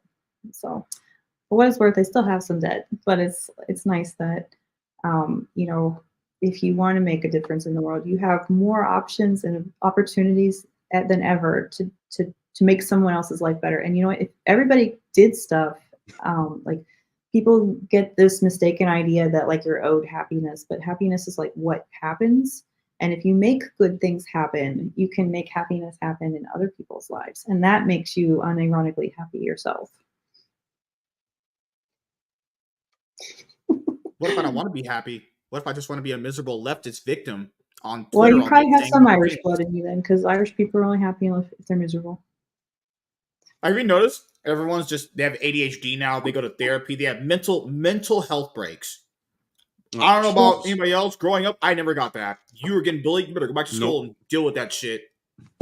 Different generations have handled it differently. Different generations have handled it differently because, especially like at the millennials, they grew up with the internet. So on some level, like all this technology has made us into like these human cyborgs where we actually don't have the full range of pain adjustments on our soul because we've managed to either soften it or we've managed to distract it to death, and we're not able to find the root causes of our suffering. 80s and 90s kids are the last true generation that have real grit. Just saying. The alphas will have their grit, but it'll be a lot smaller pack, I think. So yeah, it will. But I mean, it's like I was constantly bullied in high school. Because of the whole ADHD thing, and kids, or by their own admission at the time, he's easy to do it to. He's easy to make fun of and whatnot. And you know what? It's like, how do you think I got where I am now? I mean, everybody, you have these kids nowadays that are, well, unfortunately seeking the out due to their depression, where they end up committing that out. And it's like, here's the thing. All these kids that have dealt with this stuff, I've dealt with far worse. You can deal with it. You can learn to delve deeper into yourself and realize there is a strength to you that nobody can touch. But you also got to learn a very important lesson. You are the one who is giving them power over you. Take that power away from them, or train yourself to understand that their words mean nothing to you if their words are negative. It's very hard for children to learn empathy, for what it's worth.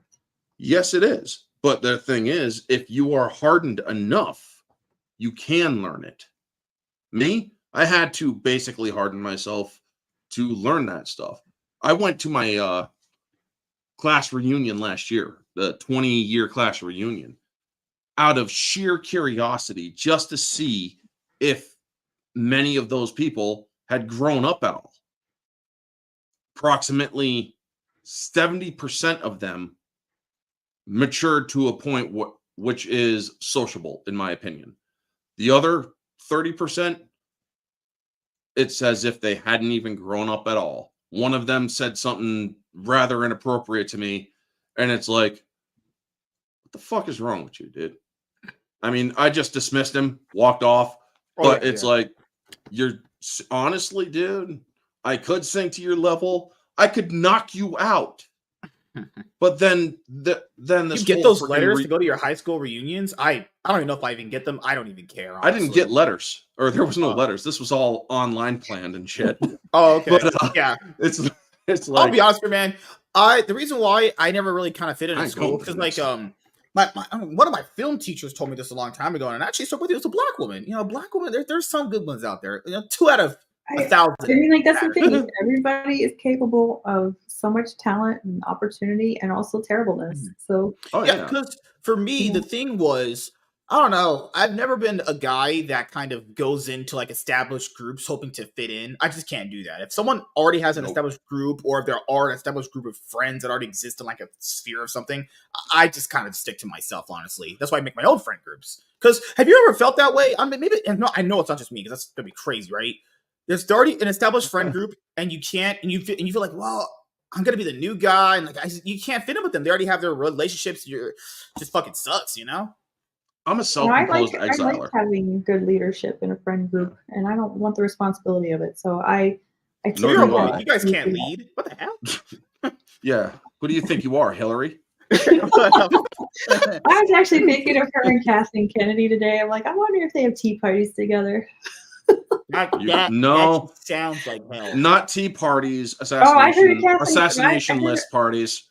No, I heard Kathleen Kennedy giving some speech, and I'm like, she and Hillary Clinton must have the same speechwriter. Yeah, probably. But It's like, maybe they have tea time together. Maybe the girls' day, they get their nails done, you know? to answer swag, I also, yes, I have ADHD, but I also have what's known as ODD, which is oppositional defiant disorder. Oh, I know what that is. Yeah, I know what you're saying. Mm-hmm. So basically, if anybody gives me any sort of or tries to exert authority over me, it's like, you're cute. I'm going to enjoy pissing you off to the point where you are going to cry in a fetal position in your shower late at night because my defiance will be so absolute that you will break long before I do. And that is one of the reasons why I wanted to go in the military, to actually break myself out of that. Unfortunately, because of the medication I was on, it's like, yeah, get off the meds, we'll talk. It's like, you don't want me off the meds. Trust me, you don't want me off the meds. If my freaking, say I'm in a fucking war zone and the CEO's like, what the fuck is wrong with you? Shut the fuck up. And it's like, I mean, that's the kind of risk there was if I hadn't gotten that shit disciplined wise, or if I hadn't been disciplined enough. But believe me, a lot of discipline will act. I mean, I never had to go to jail or anything or get scared straight. I was raised right. I was basically raised in a family that is like, put it this way. My father told me, you go to jail, you get arrested for being stupid or anything, I ain't visiting you. I ain't helping you. You're on your own. And that was enough for me to not push it illegal, or to not cross the legal line. Yeah. You know? That's I mean, good. yes, I had kleptomania phase and stuff, and I got caught. I mean, I'm not stupid, or I didn't go to jail for that, but it's like, after I got caught, I never did it again. And you'd be shoving your gun to barriers, but is what you're saying. Not the gun, the individual bullets. I mean, that's how crazy I would have been back then. I wouldn't have stopped until every single solid piece of mass on my uniform was somehow in that dude's orifice if he pissed me off. That's how crazy I would have gotten, to put it bluntly. And then, yes, this is a blunt show, folks. But oh, good lord! All right, it's just, it's good to see you, right? 10 years ago, the policy in the Army was don't ask, don't tell. So I remember that. Oh yeah, trust me. And the thing is, I would have been like, oh, I spy with my little eyes somebody who shouldn't tell. Oh, I'm gonna tell. well, your comment was, I'm the kind of asshole that will freaking. Oh, well, I was the kind of asshole. Joke about. Okay. We had this thing in Vegas where it was like, you know, when people tell us stuff, it's not that we don't tell people, we just fucking forget. Yeah, I mean, it's like, or a lot of people tell me a lot of stuff, and it's like, okay, like, hello. And then they're like, don't you tell anybody. It's like, why would I? It's like, bro, I probably forgot what you just said like 5 seconds ago. But then, like freaking the next day, it's like, what'd you tell me again? Never mind. It's like, okay. I mean, yeah, there's that. There's also the fact that, yes, I will, or if you did tell me something in confidence and I still do remember it, chances are I ain't going to tell anybody else because you told me in confidence. I was raised to basically, if somebody trusts you, you keep that trust. You earned it, you keep it.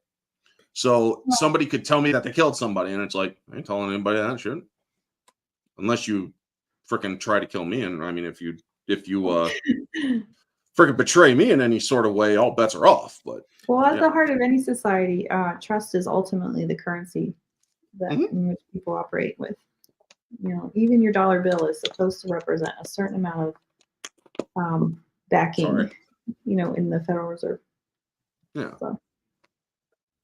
Well, yeah, I noticed that your title, by the way, MSK, is Become a Vampire or Werewolf. Did you guys already get that part? No. Okay. We have not gotten there yet. I'm just saying, the titles are there just for show. That's all it is. Oh, okay. I mean, what would you be if you could be either vampire or werewolf? Or would you go the underworld route and be a freaking hybrid? Oh, no. In the Vampire Diaries, it made vampires look so cool. I would just love to be a vampire. Well, I've had anemia for years, so I think I'd probably be a vampire. So. But like, a plant if you're a werewolf, burn you. I think if you're a werewolf and you have to transform, transforming is that's painful. You do literally. Well, yeah, in that show it is, yeah. I mean, there's a lot of bodies breaking, your bones are breaking, dislocating and snapping and reforming. And if it's you like, want to do that, like Teen Wolf, it's a little bit more seamless. It's a lot more easier, but I don't want to ever have to go through. I have to transform into something. That's just that just sounds. I mean, well, what would happen to your clothes? You know, they're gone probably. Your wang gonna be hanging out a little bit. Very specifically made clothes for yourself to be a werewolf. I mean, me personally, I would be like, turn me into a freaking hybrid on Vampire Diaries, but then you got to deal with the freaking sire bond, so you have to actually go into the woods, or force yourself to transform time after time after time until it no longer hurts. Good Lord. And it's like, and that way it's because of all the pain that you've dealt with, you can actually break a sire bond. Like, would you want to? If you're a vampire, couldn't you be immortal? You are immortal if you are a vampire, yes, because you're technically dead. Well, we're technically all immortal. Our bodies just aren't. Like, being immortal does sound kind of cool. You do get to live forever, but you have to constantly change your life at a certain point because they'll be like, wait, why aren't you aging? Are you like, what the fuck's wrong with you? Yeah, you do have to basically move around and whatnot. I mean, you could have children. So yeah, I mean, I've watched all different. I've watched. Yes, I've even watched the Twilight series and whatnot, and it's I did too. Yeah, you know, I've watched it, read it, and all of it. They've aged better than the Disney sequels. Was that you, MSK? Did we talk last week? She was talking some not. She said the Twilight movies aged better than the Disney Star Wars trilogy. I'm like, bro, those both of them are. She's not wrong. I'm not wrong. That's the thing. People seen the Twilight movies? The only, I'm not saying they're decent. They're like 2 out of 10s on their good days. I'm being real generous there. I've seen those movies. Believe it or not, the movies are better than the books because the books are one persona or one point of view. Where in the movie, you can't do that. You got to go through the full point of view. Oh, so you're probably right. Like, they probably are better, but there's just, my God. But there is also some serious, it's like, the only reason why you're going to understand why this, or say, have you seen it? You've seen Eclipse, that little girl that they said we'll take, and it's end up getting killed. And it's like, the only way that you're going to understand that is if you read a smaller book in between Eclipse and the last one. And yes, I fully admit that I have read all those things and I have looked into all that stuff because back then, what else was there to consume when it came to books? Back then, for movies, I remember people camping out for a lot of TV. Remember, like Harry Potter, Twilight for sure. A lot of these movie franchises had people camping out because they were so excited. Movie hype was through the roof back in the day. I could have sworn I saw 2 of the actresses from the Twilight series when I was down in Syracuse going to the movies and whatnot. It's like, I could have sworn one time I was actually at the Destiny USA Mall. I call it the Carousel Mall. I hate that name for it, Destiny USA. But it's like, those 2 women look familiar. But I'm going to see a movie instead. So, like, you look at all those older videos of the Star Wars prequels, just the hype surrounding this stuff was insane. Oh, yeah, definitely. When I saw episode 1 with my mom in 40 miles away from where I am right now, 50 miles away. and it's like the line was, it's like, Ma, we have to get there a couple hours early, because if we don't, the line is going to be nuts.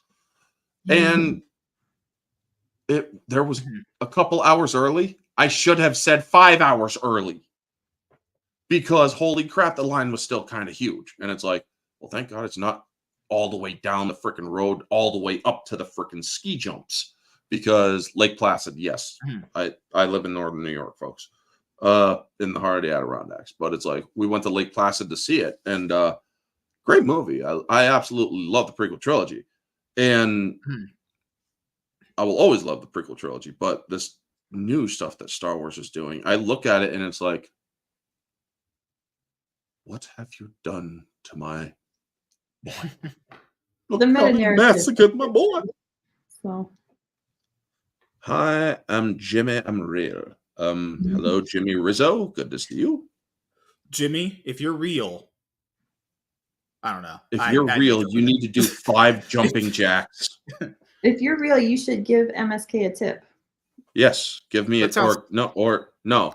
No, that sounds kind of. He's on my channel. I think he's on my channel. Woo! Yeah. Fuck. But I was like, Jimmy, if you're real, you got a hot sister. Jimmy, if you're real, you got a hot sister who's single. You know, just slide it my way. You know, just now Elon Musk was talking about like all the bot issues, and even said like, unless you pay, it's going to get to the point where unless you pay to post, you the bot stuff won't keep going. It can't fix it at this point, because the people that they inherited from couldn't fix it. Here's the thing. That's why you go back to source. You go back to source, rebuild it. And here's the thing. While you're doing that, or rebuild the source code, get rid of the shadow banning, get rid of the limitations that they have placed on it, build that up in a proxy website where nobody else is. Then once you have it ready, you tell everybody, the site is going to go down for a day or two. You're just going to have to live without Twitter for a while we excise the old code and reinstitute the new one. That is how you do it. There's no doubt that would work, because you are literally just basically doing a code transplant at this point. You are erasing everything. It's like we are going to give you like a few weeks to back up all your data that you want to save. So back up that shit, and then we are going to basically do a hard frickin' code reset. Go frickin' full Jurassic Park on their ass. You know what I mean? A lot of people don't get that reference. But I've only seen the first movie, so I don't know. I've seen all of them. I know. It's from the first movie. Yeah. So it's the hard reset. Now you probably feel really old. Remember that movie? Holy crap! No. I've been reintroducing I've been bothering I don't bother with like a lot of modern films for my family, but I'll go back and I'll let them watch the older stuff. So okay. So let them watch Tammy and the T-Rex. So man, that T-Rex was still alive and all the way in Jurassic World Dominion. The same original Rex from the first movie all the way lived to the last movie and never still aged. lived. Somehow it never aged. Well, never. I mean, you saw the scars and all that stuff, and it's like because that's the wonderful thing about the Jurassic World first one. You saw the scarring on her, which is actually like, oh my god, that is the one from the first movie. Okay, because she fought the raptors. In the 2015 one, when Bryce Dallas Howard's character, Claire, when it got the actual T-Rex, that was kind of hype. I will say that's pretty hype right there. That was a great moment, you ran in heels. That was because of the heels. Have you ever run in heels? I would not. I will never. Why were you ever running in heels? Why were you running in heels, woman? It's like that's the thing. Is like that was like, okay, I'm done. I'm done. I can believe she's this hyper-focused career woman who's so detached from humanity that she has trouble relating to her nephews as her sister and her husband are going through a divorce. Yeah. But it's And like, no. This part where she's like, I'm gonna go release a Tyrannosaurus Rex while I'm wearing 3-inch heels. No, I was like, I'm done. I also they did have some good dialogue too. It's like, can't you find them or something, track their footprints? I was in the Navy, not the Navajo. Yeah, the 2015 one, because there's a lot of similarities between the Jurassic World trilogy, the new one, and the Star Wars Disney one. I think the 2015 Jurassic World movie, I think that's I think when I first watched, I thought it was an okay movie. It was a fine movie. Yeah. It's the other two they were just so. Fallen Kingdom is just really bad, and that third one is just also really bad. Yeah. After she started chasing the dinosaurs in heels, I saw it, but that was the part where I just tuned out, so I didn't finish it. But I assumed Fallen Kingdom had a good show, or had a really good beginning, because the Mosasaurus coming out with lightning flashing, I'm like, that is something straight out of a fucking horror movie. That is a horror movie that I could watch and be scared of. Because when I saw that thing, and I'm like, oh my, I jumped in my seat. It's like, holy crap. It's like, oh my God. Didn't they say in that the 2015 one, when that girl got eaten by the pterodactyls or whatever they're called? They said that was like the. I'm pretty sure that's one of the fewest movies where you see them actually violently attacking a human. Because the most part through all the movies, it's cut when they do it. That one they visually showed that bitch was getting destroyed. Just saying. Yeah, I'm pretty sure they actually had her, or they had what's his name getting attacked. They had the kid getting attacked by the baby ones. Oh yeah, you're right. Oh yeah, that 2051 Colin Trevorrow, he really went there. He's like, you people are gonna get destroyed by these things, and we're supposed to believe in Jurassic World Dominion that if a Velociraptor is gonna be on your doorstep, what are you gonna do about that? Just imagine that. That's where that movie failed, because in a world of dinosaurs, you could be walking to your bank, get points of money of ATM, and there'd be a Velociraptor right there, and you're probably gonna die. Just saying. The next Jurassic Park movie they make, they'll have Harambe die instead of a child. What was that name? That woman's name? Who wanted to do a Jurassic Park movie where people are having sex with dinosaurs? Fuck! Oh God! What was her name? She did one of those movies recently. Not one of those movies, but she was she was trying to make a name for herself, man. And it's like, I'll make a name for yourself, I guess. And it's like, that's one way to do it. Seriously want to do a movie where people are fucking dinosaurs? What is wrong with you? So I feel bad for knowing this, but in the book realm, that is actually a very specific niche porn erotica genre. So it's been around for years. But we don't need to read. So when Kindle started self-publishing stuff, that's actually one of their biggest bursting out genres. It was one of the first breakout. Bestiality? Dino porn. Yeah. Oh, dino porn. Ugh. I mean, if I'm talking 2009, 2011 ish. At that point. I mean, then you also have Baldur's Gate 3, where this chick is about to get it on with a bear, and it's like, we don't need to see that in a game, man. Huh? What stuff are you looking at, man? You're insane. No, they literally put that as one of their freaking clips at one of those Comic-Con thingies or whatever for video games. And it's like the woman smiling and the bear smiles, and then the camera just drifts off, and it's like, I don't ever want to see something like that again. Never again. But the problem is, everything has to be so sexualized now. I warned people back when my channel was new, when Cuties was starting their shit. If Cuties is allowed to be normalized, you are going to see kids underage having sex on screen within the next 10 to 12 years. I'm not kidding. Well, they already did that with Poor Things. Yeah. They started doing it with Poor Things. But it's Emma Stone's body. She has the mind of a child in that movie. That's how they get around those things. That's how they skirt around it. Yeah. You're doing the technicality thing. But the thing is, folks, if you really want to go there, sadly, the 90s already did it with kids. You guys remember that movie? So someone said, but Orphan, first of all, if this is how you'd be spoiling it. The orphan's not like that because it's in the movie. It's confirmed it's not a young girl. It's actually an older woman, but it's not like that in any capacity. I don't know how, people have these really terrible things they allow in their life to be a thing. You're like, Yeah, but they're not about to have a 60-year-old woman having sex on screen because a 60-year-old or a 70-year-old wrinkly woman is not going to look as good as Emma Stone. Yeah. It's just like, I mean, Emma Stone didn't even look good in that movie. No offense, because I'm sorry, did you guys but on those brick-sized eyebrows are just not doing it for me. Did you guys on the Barroom podcast go through the Lucy Hale drunken horror interview? I don't think I was there that week. So What? Sarah, when Society was on, I think not this Saturday, but the last Saturday of March, we did one where he was like, "Did you see that Lucy Hale drunken horror interview?" I'm like, "Lucy Hale drunken horror interview? Oh, I gotta watch this." No, that was terrible. This woman is insane. All these guys are insane. Who is Lucy Hale? She's a Pretty Little Liars. Yeah, she Pretty had Little a, Liars. You ever seen Truth or she's a Dare? Disney star, child actor. I'll have to look her up.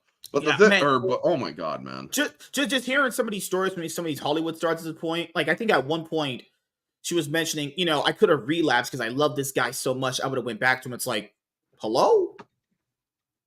Yeah. Well, I mean, one person can only handle so much narcissism and attention.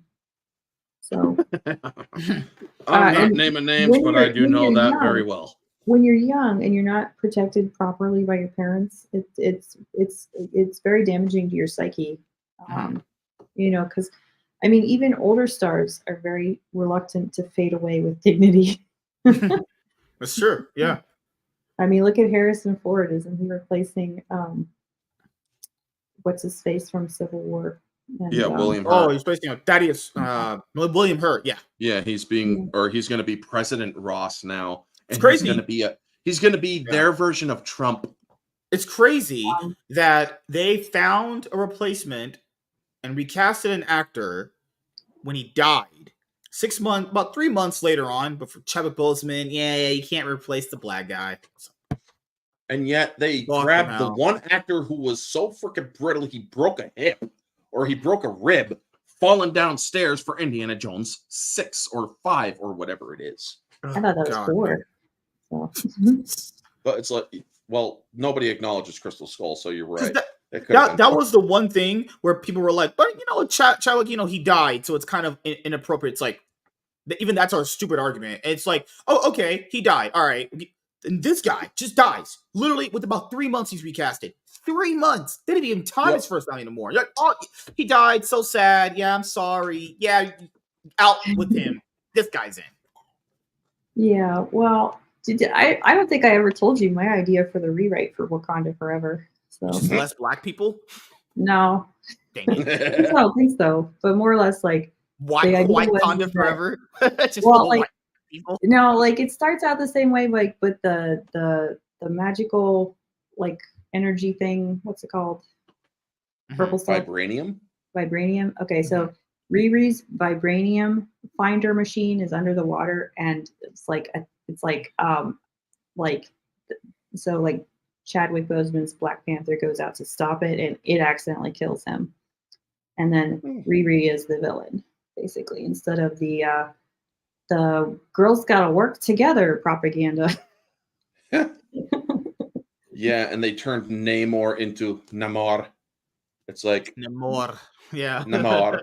Yep. Well, Namor. He could have been a really good ally for Shuri against Riri because he doesn't want them to find their vibranium, their aquatic vibranium, and then you can have the whole and it's fun because in Riri's origin story, she loses her best friend and her stepfather, and you could have it as she's trying to prevent further loss by mining the vibranium, so that they can make more machines and help keep the world safe.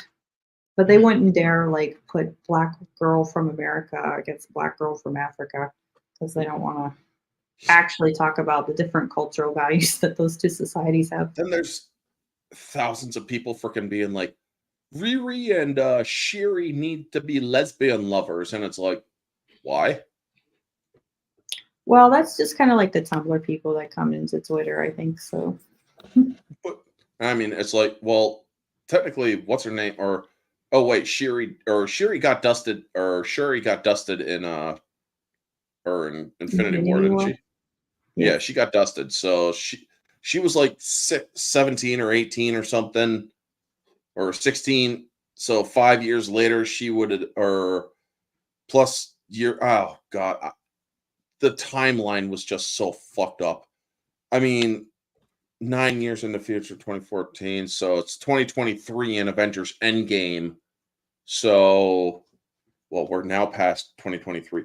They screwed up, or after Spider-Man Homecoming, the first one, they so screwed up the timeline because they're like 8 years later after the Battle of New York, which is 2020 because Battle of New York from Avengers 1 was 2012. And then they're like 8 years ago, and it's like, so Thanos has already come and snapped, and people are, but what? Or nobody picked up on that. And I'm like, how did nobody pick up that you dumb fuckers put in 8 years later from 2012 for your Spider-Man Homecoming? Did you not know that Thanos was going to snap his fingers in 2018 and half the world would be gone, including Spider-Man and Ned? Man, it's one of those things I was going through recently. Remember that whole like the Disney board member big issue they had a few weeks ago? Factor in Kevin Feige and Bob Iger. I actually forgot this stuff because there's so much news that comes out with all these companies and franchises. We got to keep you distracted so you remain anxious and depressed. So you keep buying. Because I remember when I did that video, that a lot of people liked. I was like, wait a minute, Kevin Feige and Bob Iger were trying to change the MCU. Like, people forget, it was Ike Perlmutter that stopped those things because he had his own reasons that people disagreed with. But I think there was a lot of truth to what he was saying. Kevin Feige wanted to make this stuff. They wanted the MCU to be this way. To be fair, that's kind of their fault. It's ruined. And people could say it was the fans' fault. No, the fans supported it. It wasn't the fans at all. He wanted to make sure there were more women in the MCU.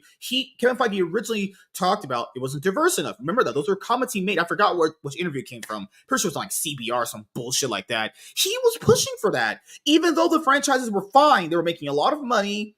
He wanted himself to push bullshit. And Ike Perlmutter was like, nah, dude, we ain't doing a fucking Black Widow movie. Because he even said, who the fuck wants that? I like Black Widow. She's cool. Everybody wanted the Black Widow movie, though.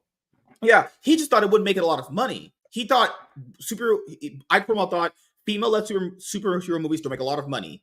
That's the reason why they didn't want to do it. And it's like, well, they still don't. They don't. They don't. Yeah, that's the thing. It's like the MCU looks this way because Kevin Feige wanted it to look this way. Now he's trying to pivot some bullshit like that. Here's the thing, though. Everybody's saying that, women didn't get to shine until phase 4 or phase 3 or whatever. And it's like, yeah. Are you fucking kidding me? And I've done this video twice on my channel. Yeah, I remember. I've done it twice, where it's like, who killed Obadiah Stane in Iron Man 1? Master Swag King, who killed Ironmonger in Iron Man 1? Oh, I remember Pepper went and hit that Pepper thing. Potts. Yeah, she did. Yeah, I remember. Yeah. How was the Hulk able to beat Abomination? Because of his rage climbing at the last minute, right? And Betty stopped him. I remember. Betty was in danger. She was directly responsible for his rage build at that point, for him to get enraged enough because she was in danger. Then there's Iron Man 2. Well, who came in and helped reboot Rhodey's suit? Who also had Hammer arrested? The women. And then, I mean, all through the entirety of the Infinity Saga, women have played key critical roles that directly contributed to the hero's success. Yeah, so when they're saying that the women were not important and that the women needed their time to shine, they've been shining throughout the entire MCU. Yeah, it just goes to show you, even as early as back then, they were trying to gaslight you on bullshit. Why? First of all, he was talking about the MCU not being diverse. I remember the interview he had. I remember it. It was like really eye-opening. It's like franchises are not diverse enough. And just because they look white doesn't mean they're actually white. People know a lot of these actors in the MCU are from like UK, they're from Australia. That is literally that's diverse. You'd be really one dumb motherfucker to think someone who looks white is white. You'd be hard pressed because it's not the case, actually. And then they had to do the race swapping, which it's like, Yeah. if you actually just picked your characters a little bit better, like actually bring in one of the top The Doctor Strange strongest one, really, the Doctor human Strange care. one with the Sorcerer Supreme, when they swapped the Asian guy out for the lady that's in the Narnia movie, the witch. Yeah, for Tilda Swinton. Yeah. I had no problem with that because they didn't have her being like, oh, I'm a woman and the woman is being hard. It's like, I have no problem if you do it right because she actually did a good job. She was fine. I thought Yeah, she didn't do anything bad. Yeah. Mm-hmm. If you did, but they didn't do it for wokeness. They did it because China would never have allowed that movie to be released if they had gone that route. Mm-hmm. But also the thing is with what was I talking about? Picking characters. If they would have actually, if they wanted a very good black character, one of the strongest heroes on earth is black in Marvel. Mm-hmm. And a lot of people don't give him enough credit. A lot of people don't give him enough love. Blue Marvel. Oh, yeah. The dude is literally walking antimatter. Yeah. God, man. I mean, a fraction of his power can completely erase the Earth. Like 2% of his power can erase the planet Earth. All he needs to do is just launch it right at the planet. That's hard to write. And it's one of those things where it's like I'm of the mindset where fans kind of get to dictate what they really want to watch. And it's only 2 female superhero movies have actually made decent money. And one is actually only considered really, really good, which is Wonder Woman. And that's like good, right? Mm-hmm. Captain Marvel stinks. Catwoman sucks. Elektra sucks. Wonder Woman aged terribly. And I don't even know. I forgot we just had 2 weeks when happened. Madam Web came out. It is really disturbing. The Marvel came out. So what was CJ? What was it? Huh? What did you say? What did you say, CJ? Wonder Woman did not age very well. No, it really didn't. The third third. I'm not even talking if you I'm not even counting the sequel. And if you go back and watch it, it's so cringe at some points. So the 84 movie, a lot of people give that movie a lot of shit. However, I will say this: Kristen Wiig, she sucks as a comedian. She is great as an actress in that movie. Yeah. Though. When she beats the shit out of Wonder Woman, when she is telling what's his name, her wish to be an alpha predator and whatnot. It's like, why is she not in more roles like that? Because honestly, no offense to Kristen Wiig, she is actually not a good comedian. However, if you put her in a serious character role, she could do pretty damn well. I think she has a lot of she'd be very good, like pretty sure that's not putting butts in seats. Yeah. Oh, she'd be better in a lot of contemporary. Like I was gonna do this video, the one about this. Most female super movies, the ones that I remember, Supergirl, Catwoman, Elektra, fucking remember that Supergirl? Remember that? I could tell you stories there, buddy. I could tell you stories about Supergirl. But you mentioned Birds of Prey. I have to actually admit this. Birds of Prey was my sobering moment for me as a channel. Because really? At that point, I was everything is woke. At that point in my channel, I was lost in believing that everything now is fucking woke. Everything is this. I needed the reality check that my viewers and my followers and even family members who followed my channel, they're like, dude, you are being way too freaking harsh on Birds of Prey. Yes, the movie sucks, but man, you are literally going off the deep end. So that was actually the time in my life where I actually reevaluated my channel and had to basically look over it and whatnot. So I do I owe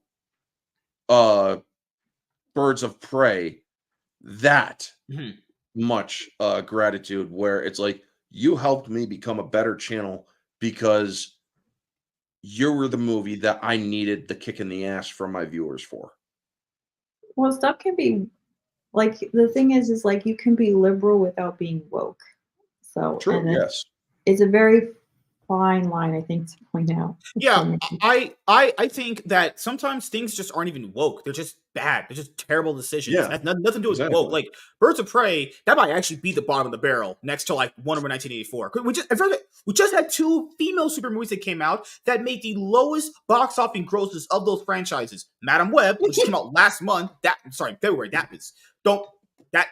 The Marvels came out, was the lowest grossing movie in the MCU's history. Mhm. No, I'm not. It's like I have to preference this. I don't hate women, but I gotta be honest here. People don't really gravitate None to of us hate watching women. female superhero movies, though. And people say, "What about Wonder Woman?" Wonder Woman is popular. People know who that is. That's completely different. No one knows who the fuck I was gonna Catwoman's say- popular. I guess you could say as well, but you know. Well, the hello, funny what do thing you was, mean, the funny thing for me about Captain Marvel is that if you made her a man, the story actually plays out better. Originally, the character is a man. True. They used the female version because reasons. Yeah, I mean, Well, like, here's the I mean, thing. really, if you just put a mustache on her and cut her hair or post cut, Yeah, because I know. Matter. Yeah, It doesn't Yeah, actually call her, matter. call her Trini Marvel. Because like I know a lot of people like, well, but if they were written better, I hate that line sometimes. It's so cringe. But if it was written better, you know what? If we had all the numbers to the lottery, we'd all be filthy rich. That's retarded. Like, yes, if things are written better, they perform better. But let's be honest here, people don't really gravitate to female superhero movies like that. They just don't. Most of them are really bad too. I had no problem with, or the thing is, I have no problem with female superhero movies if they're done well. Yeah, if they're showing that the character earns their stripes. Yeah. Captain Marvel never did that. Alita Battle Angel was humbled, or she's this badass warrior, but she had to get her ass humbled in that movie before she became an even greater badass and whatnot. She had to lose before she could win further. And a lot of people I've had so many people attack me on social media. It's like, you just hate women. And it's like, why is one of my top favorite female movies Just tell them this, man. A League of Their Own? Recently, for Madam Web, because I was doing videos on it, the percentage of people that went to watch it were men, white men, actually. Yeah. Women, even if women try to use this argument, it's statistically proven. I don't get why people don't even look at these things up. Women themselves don't watch female superhero movies. Nope. All of them are mostly watched by dudes. Mm-hmm. So they're just stupid. Yeah. You are just belligerently ignorant if you think that someone hates women. The group that supposedly hates women watches it more than women. How that is? Why do we like Alien? Why do we like Terminator? Why do we like Underworld movies? Why do we like all of those great movies with female characters that had strong female characters, actual ones? Yeah. Why do we like, or have you ever seen A League of Their Own? Yeah. I think I've seen that.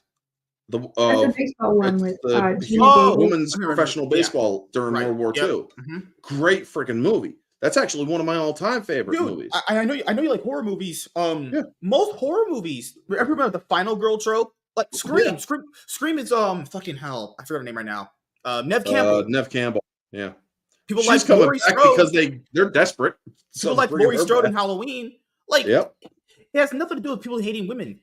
Female super movies just aren't interesting. It has everything to do with you're not giving the woman, or you don't. I have showed this several times on my videos, folks.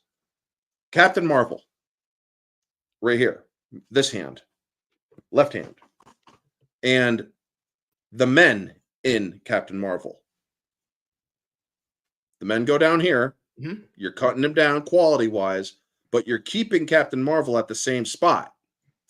But because you've cut down the men, she looks to be greater than the men. She's at the mediocre level, but yet she's still better than the men who were cut down to be idiots, to basically be simpletons and fools.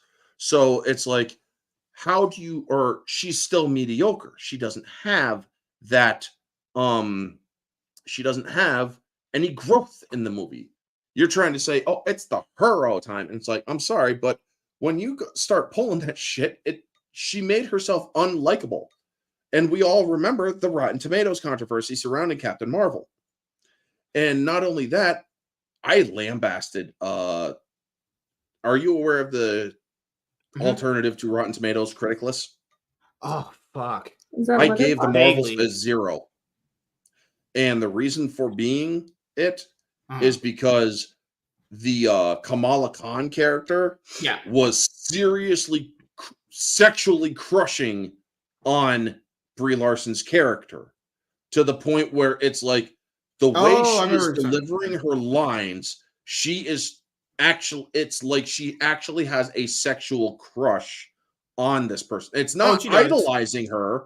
Yeah. Yes, there is the idolizing bit, but she is also sexually crushing on that. Oh, she wants to have her vagina licked by Captain Marvel. Now, to be fair, I would still watch that. I'm a man. I love watching that. But she's 16. She's 19. Captain Marvel is in her 50s at this point. Good Lord. Oof. And it's like, I'm sorry. I do not think you need to sexualize a child to make a child look like she is in love, actual love with an adult. That is not appropriate for kids. I forgot. I will push back on this because one of my favorite movies, as you well know, One Chat, is Josie and the Pussycats. Yeah. It's great. I totally forgot. The lowest viewed Disney Plus show is Miss Marvel, another female superhero property. Just saying, that's proven. Yeah. Just saying, stop the female superhero stuff. It's proven it don't work. No one gives a fuck. Like, just pair the women up with dudes. Pair the women up with dudes. They look way better. Just have them serve men. Have them make food for us. I'm just kidding. That sounds actually kind of sexy. Acknowledge that the females are, or acknowledge that there are some female characters that aren't as strong as their male counterparts. Yeah. She-Hulk the She-Hulk show. I watched it, sadly. I had to basically do my review for it. It's terrible. You did it for the views. But a lot of people bashed it because of the marketing only. Yeah. When they're showing the Hulk and her do their training and stuff. Oh, yeah. And it's like, well, she beat the Hulk in a fight, that. It's like, I'm going to not bash a movie simply because everybody else is bashing it. I'm going to remain objective. He let her win. If the Hulk was to cut loose, and believe me, there is a comic book in which he did, and he actually cut loose on She-Hulk, he put her face through the pavement. It was World War Hulk.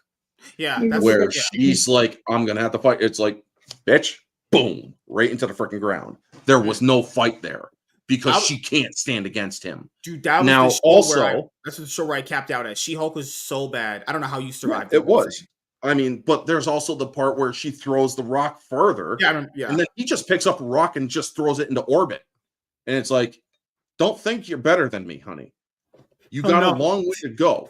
Dude, the worst part was when she was mansplaining, I can control my anger better than you. And it's like, bro, and it's so cringe. Because he's actually smiling as she's losing control. And she's like, don't smile, Bruce. I'm doing this purposefully. And it's like, where I could very much be murdered. And it's like, yes, we know prosecutors tend to be targeted. So yes, a lot of people are like, where I could literally be murdered. And it's like, she's not wrong. Prosecutors have been targeted because if they are handling bigger cases, she's not exactly wrong there. So yes, in some ways, I was forced to freaking defend She-Hulk, even though I didn't want to. I liked the character She-Hulk from the comics and whatnot before they turned her into a shit show. And but this one, it was just Manslani. What's her name? Tatiana Manslani. I think she's a good actress. She has talent. I saw her at her youngest when she was in Flashpoint, the Canadian SWAT team show. She was in an episode of where she was actually pretty good. And it's like, you know what? God damn. Oof. Huh? Flashpoint. Ooh, I remember that show. It was a good show. I like that show. Great. That's the thing. I miss all those great shows. Flashpoint, CSI, Person of Interest, The Mentalist. All so great shows. Smallville is the best comic book show ever. No, or everybody's like, Smallville wasn't that good. Smallville has endured for 20 years and is still loved by America. And the thing is, they didn't have any of the political correctness shit in it, and people still love it today. I don't know what there's this like weird hate boner for it now. It's always that. It's always the new generation that's like, it's not woke. the new generation's like, oh, it really wasn't that good. It's like, bro, I mean, like, even freaking Michael Rosenbaum crashes on some of it here and there because they're watching the shows and they're like, yeah, this one wasn't as good, but this one, I mean, it's like, what the fuck? But they also look at it from an objective lens too, and it's like, well, some of the show you just gotta go with it because obviously, to me, Michael Rosenbaum, 2000's writing wasn't that bad. Best Lex Luthor is Michael Rosenbaum. That guy's just the best. Yes, Michael Rosenbaum is the best Lex Luthor. He probably gets people telling that all the time. He probably always says, "Oh, you're too nice." But the thing is, a lot of people for the rest of his life. Yeah. And a lot of people are like, "Well, Tom Walling's the best Superman." Tom Walling never played Superman until the very last episode of Smallville. He only ever played Clark Kent, and yes, the Blur. He was the Blur. Yeah, he was the Blur, and it's like, yes, he played a heroic character. Sure, the one season that I absolutely hated was the 8th season with Doomsday, when they made Doomsday a Kryptonian. And it's like, oh, that was the season. Season 8 was pretty bad. I will say season 8 was a downhill stroke because it's like, do not put, or you guys are putting Doomsday in a show where Clark Kent isn't Superman yet. And there is no way he would ever win against Doomsday if he was limited. Yeah. In Doomsday's supposed to kill Superman so he can be revived and all that stuff. Yeah, he's not dying. It's like, bro, this is so useless for him to be here. Although there was that one great line that Erica Durance played as Feora All, which was Zod's concubine. It's like, just remember, honey, what kills you makes you stronger. Which was the line for Doomsday. And it's like, damn, that's actually a pretty good line. Okay, season 9 is a really huge improvement over season 8. If you're watching Smallville again, season 8, to me, the worst season is season 8. Yeah, it's not a really bad season. I'll say every other season was fine for the most part. Season 9, season Callion 10. Bloom is a great Zod. That guy is a perfect Zod. I don't know why he's never used, but Callion Bloom. Callum Blue, yeah. Callum Corbin Blue or Cordon Blue. I always called him Cordon Blue because his name or his last name. They had a great looking Green Arrow. They had a great looking Aquaman. Flash. Justin Hartley. I love the show he's in right now, which is The Tracker. Oh, okay. He's doing that show is actually very good. Justin Hartley is a great actor. Alan Ritchson, who was Aquaman in Smallville. He's currently Reacher. Yeah. Currently Reacher and currently suffering from TDS. He been getting railed recently on social media. Thing is, what did he do? He's like, I can't understand why the Christian community is so behind Trump. Trump's a racist and this and that. No. He's a rapist. Not a racist. He's a rapist. And it's like, you do know ABC and George Stephanopoulos are being sued right now because they said he's a rapist, right? Alan, something tells me that Trump is desperate for money right now. Well, not desperate, but it's like, dude, Trump could sue you for defamation. Why do these people open their mouths? It just blows my mind. His show is liked. The word of mouth on the show is really good. He just why do they do this? This is self-inflicted. No one's telling you. He just willingly went on his phone and started talking some bullshit. And it was during an interview to boost up that that movie with the Nazis and Henry Cavill.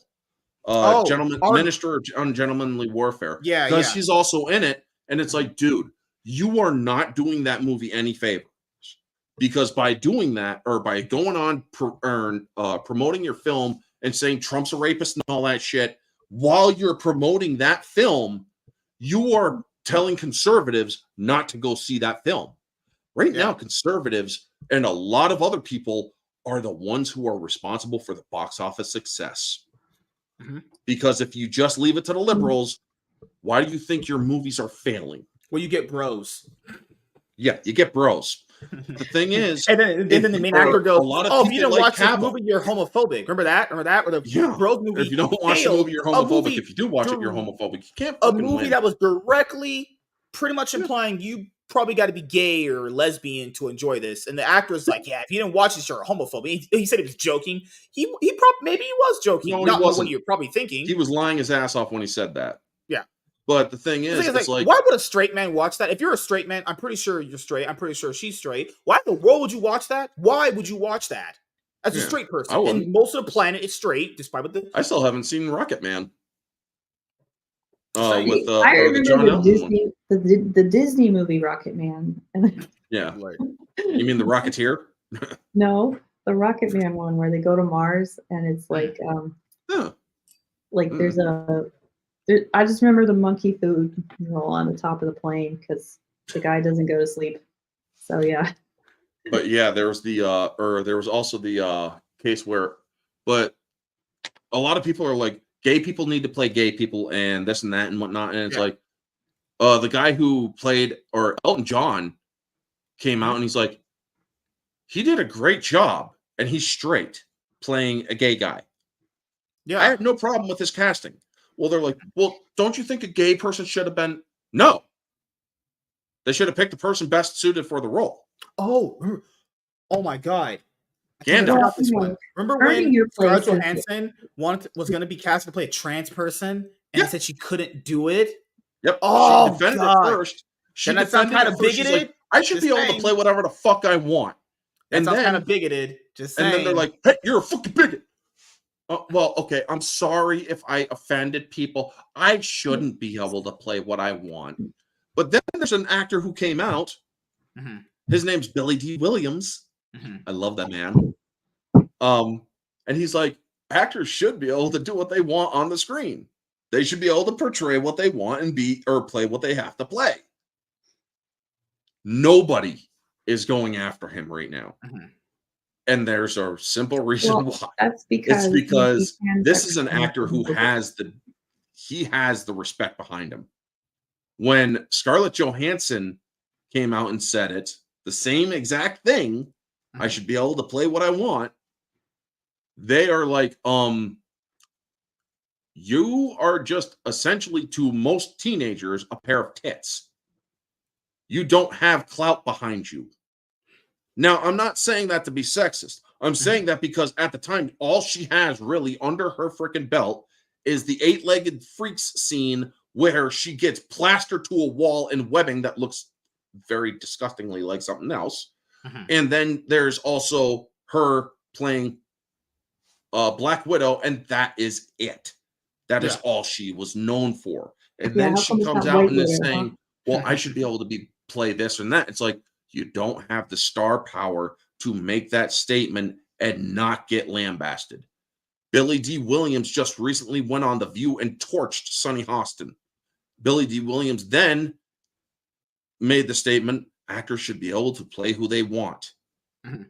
And nobody is going to go after him because nobody dares go after him. If The View were to say about Billy D. Williams after he got off of or after he got out of that episode and whatnot, or if they were to say in another episode, my God, he is such an asshole or whatever, they would be canceled. To be fair, though, it's hard to imagine Billy D. Williams as just a pair of boobs to somebody. That is true. But then again, Billy D. Williams was the master swag king of the 80s. Hello? Yes, I know. That's exactly what I did that on purpose. But it's like, he played Lando Calrissian. Lando Calrissian was a freaking player. And that was before Pando came along in the Solo movie. Mm-hmm. I mean, even Billy D. Williams came out and said, what is this stuff with the sexuality in Star Wars? Lando isn't into droids. He's into women. And it's like, oh my God, dude, that is what, and a lot of people are like, or with the whole black Ariel thing, all the kids are like, well, we got people, or we have a princess we can identify with. And it's like, I literally did a short where I said, any black parent who is raising their kids like that, you are a failure and a terrible parent. I literally did it's like, you're a terrible parent if you raise your kids like that. Because a parent, or me personally, I can identify with the full heroic arc of Star Wars. I identify with R2-D2 because he is a quirky little shit that knows a lot of stuff and is able to help his friends when he needs to. I identify with C-3PO because he's annoying as fuck, and he is also sometimes right when he needs to be. And I identify with Lando Calrissian because he cares about the greater good. He also cares about what's best for the people he's looking after. I identify with freaking Han Solo because you bet your ass I would shoot first. I identify with the Wookiee, Chewbacca, because I can also be cute and cuddly and furry because, well, underneath this You got your beard. fat exterior, I am furry. I identify with Luke because, well, I can be hopeful for some people. There are a lot of I have talked down people from the ledge before. I have given them hope and whatnot for a better future. I identify with Leia because I could be a smart mouth motherfucker that will piss off everybody. And that's not a bad thing. So yes, I identify with all the heroic aspects of all these different characters. And guess what? I'm not a Wookiee. I'm not a robot. I'm not a woman. I'm not black. But yet I can still identify with the morals and the values that these people bring to the table. Well, you're a little bit more mature than most moviegoers, I would say then. Well, I'm more mature than most of the people who grew up, unfortunately, even in my own generation, because a lot of them are the ones who believe in this shit too. So there are 40-year-olds, 39, 40-year-olds that believe in that shit too. And it's like, it is a shame that you can only identify with somebody if they are the same fucking religion or gender as you. Or sexuality even. Yeah, and it goes back to kind of like what we were saying earlier about like how like everybody has to suffer, and like at a certain point in your life you recognize that other people are suffering too, and I think that and they make themselves suffer they make themselves suffer in many of ways. See, that's the thing though, is like nobody likes to suffer. Like Daniel Radcliffe doesn't have any skin in the game when it comes to stuff like this. You know, like I said, J.K. Rowling is a domestic abuse survivor, and they have women-only shelters. She's been in that position where she's felt insecure and threatened and vulnerable. And, you know, like obviously Daniel Radcliffe hasn't, and Emma Watson is rich enough, she never has to. You know, the fact that, you know, like, and when I talk with people, most of the time people say stuff to me about like, aren't you thinking about the children? And it's like, I actually have children. I know how children are, and most of the people that tell me that I'm wrong about stuff don't have kids. They have fur babies instead, and I just kind of laugh. So you have fur babies too. Well, I mean, like I can have fur babies and actual babies, so it does come down to like, and like a lot of the people that are pushing like you shouldn't ban books in school libraries, and it's like, do you have kids? Because you don't need books that are inappropriate for children. There are some books that you just don't tell your kids about, you know? That's what I've noted. The people that are making all these decisions, a good amount of them that are mostly voting for these decisions, don't have kids. It's crazy. Well, I mean, like, I guess I should just walk up to you and ask you about doctor advice then, because obviously you're most qualified to give me that, right? You know? It depends on the doctor advice. So. But I mean, like so my kids like they like this graphic novel series. It's like the I Survived books. They have one with Nazi camps in it, and you know, we've watched The Sound of Music, so I let them read that one. They know the Nazis are the bad people that want to force the captain to fight the good guys. You know, they've seen The Rocketeer. They know who the Nazis are, so I will let them watch that one, and I'll explain. Yes, they rounded up a bunch of people, including Christians and Jews and old people and disabled people and people they just generally didn't like, and they killed them. That didn't represent Aryan perfection, right? And then they have one about like shark attacks, which is like, okay, we're never going to go to this beach, it's fine. And we got one with bear attacks, and then the latest one that came out was D-Day. And my son is finding out some of our family history, and we have some relatives that were in D-Day and stuff, so that's pretty cool. But the one that like I didn't really want them to read was the 9/11 one. You know why? Because I grew up right near Shanksville. 9/11 is different for me than it will be for them. And I don't like explaining it to them. But Yeah, just explain to them that black people cause problems and they're dangerous. That's all you need to put in their heads. Jesus. Well, I don't. Wow. You know, I'm pretty sure all those Saudi Arabian people would be offended if you called them black, because they actually specifically in the Quran have said that black people should be slaves. So, well, that's where we'll end the show up tonight. We'll start with C.S. Johnson then. What you got planned? Well, I mean, like, to my point though, is like there's some stuff that you should, as a parent, you should just be like, you know what, you need to wait a few years for this. I think so. Yeah.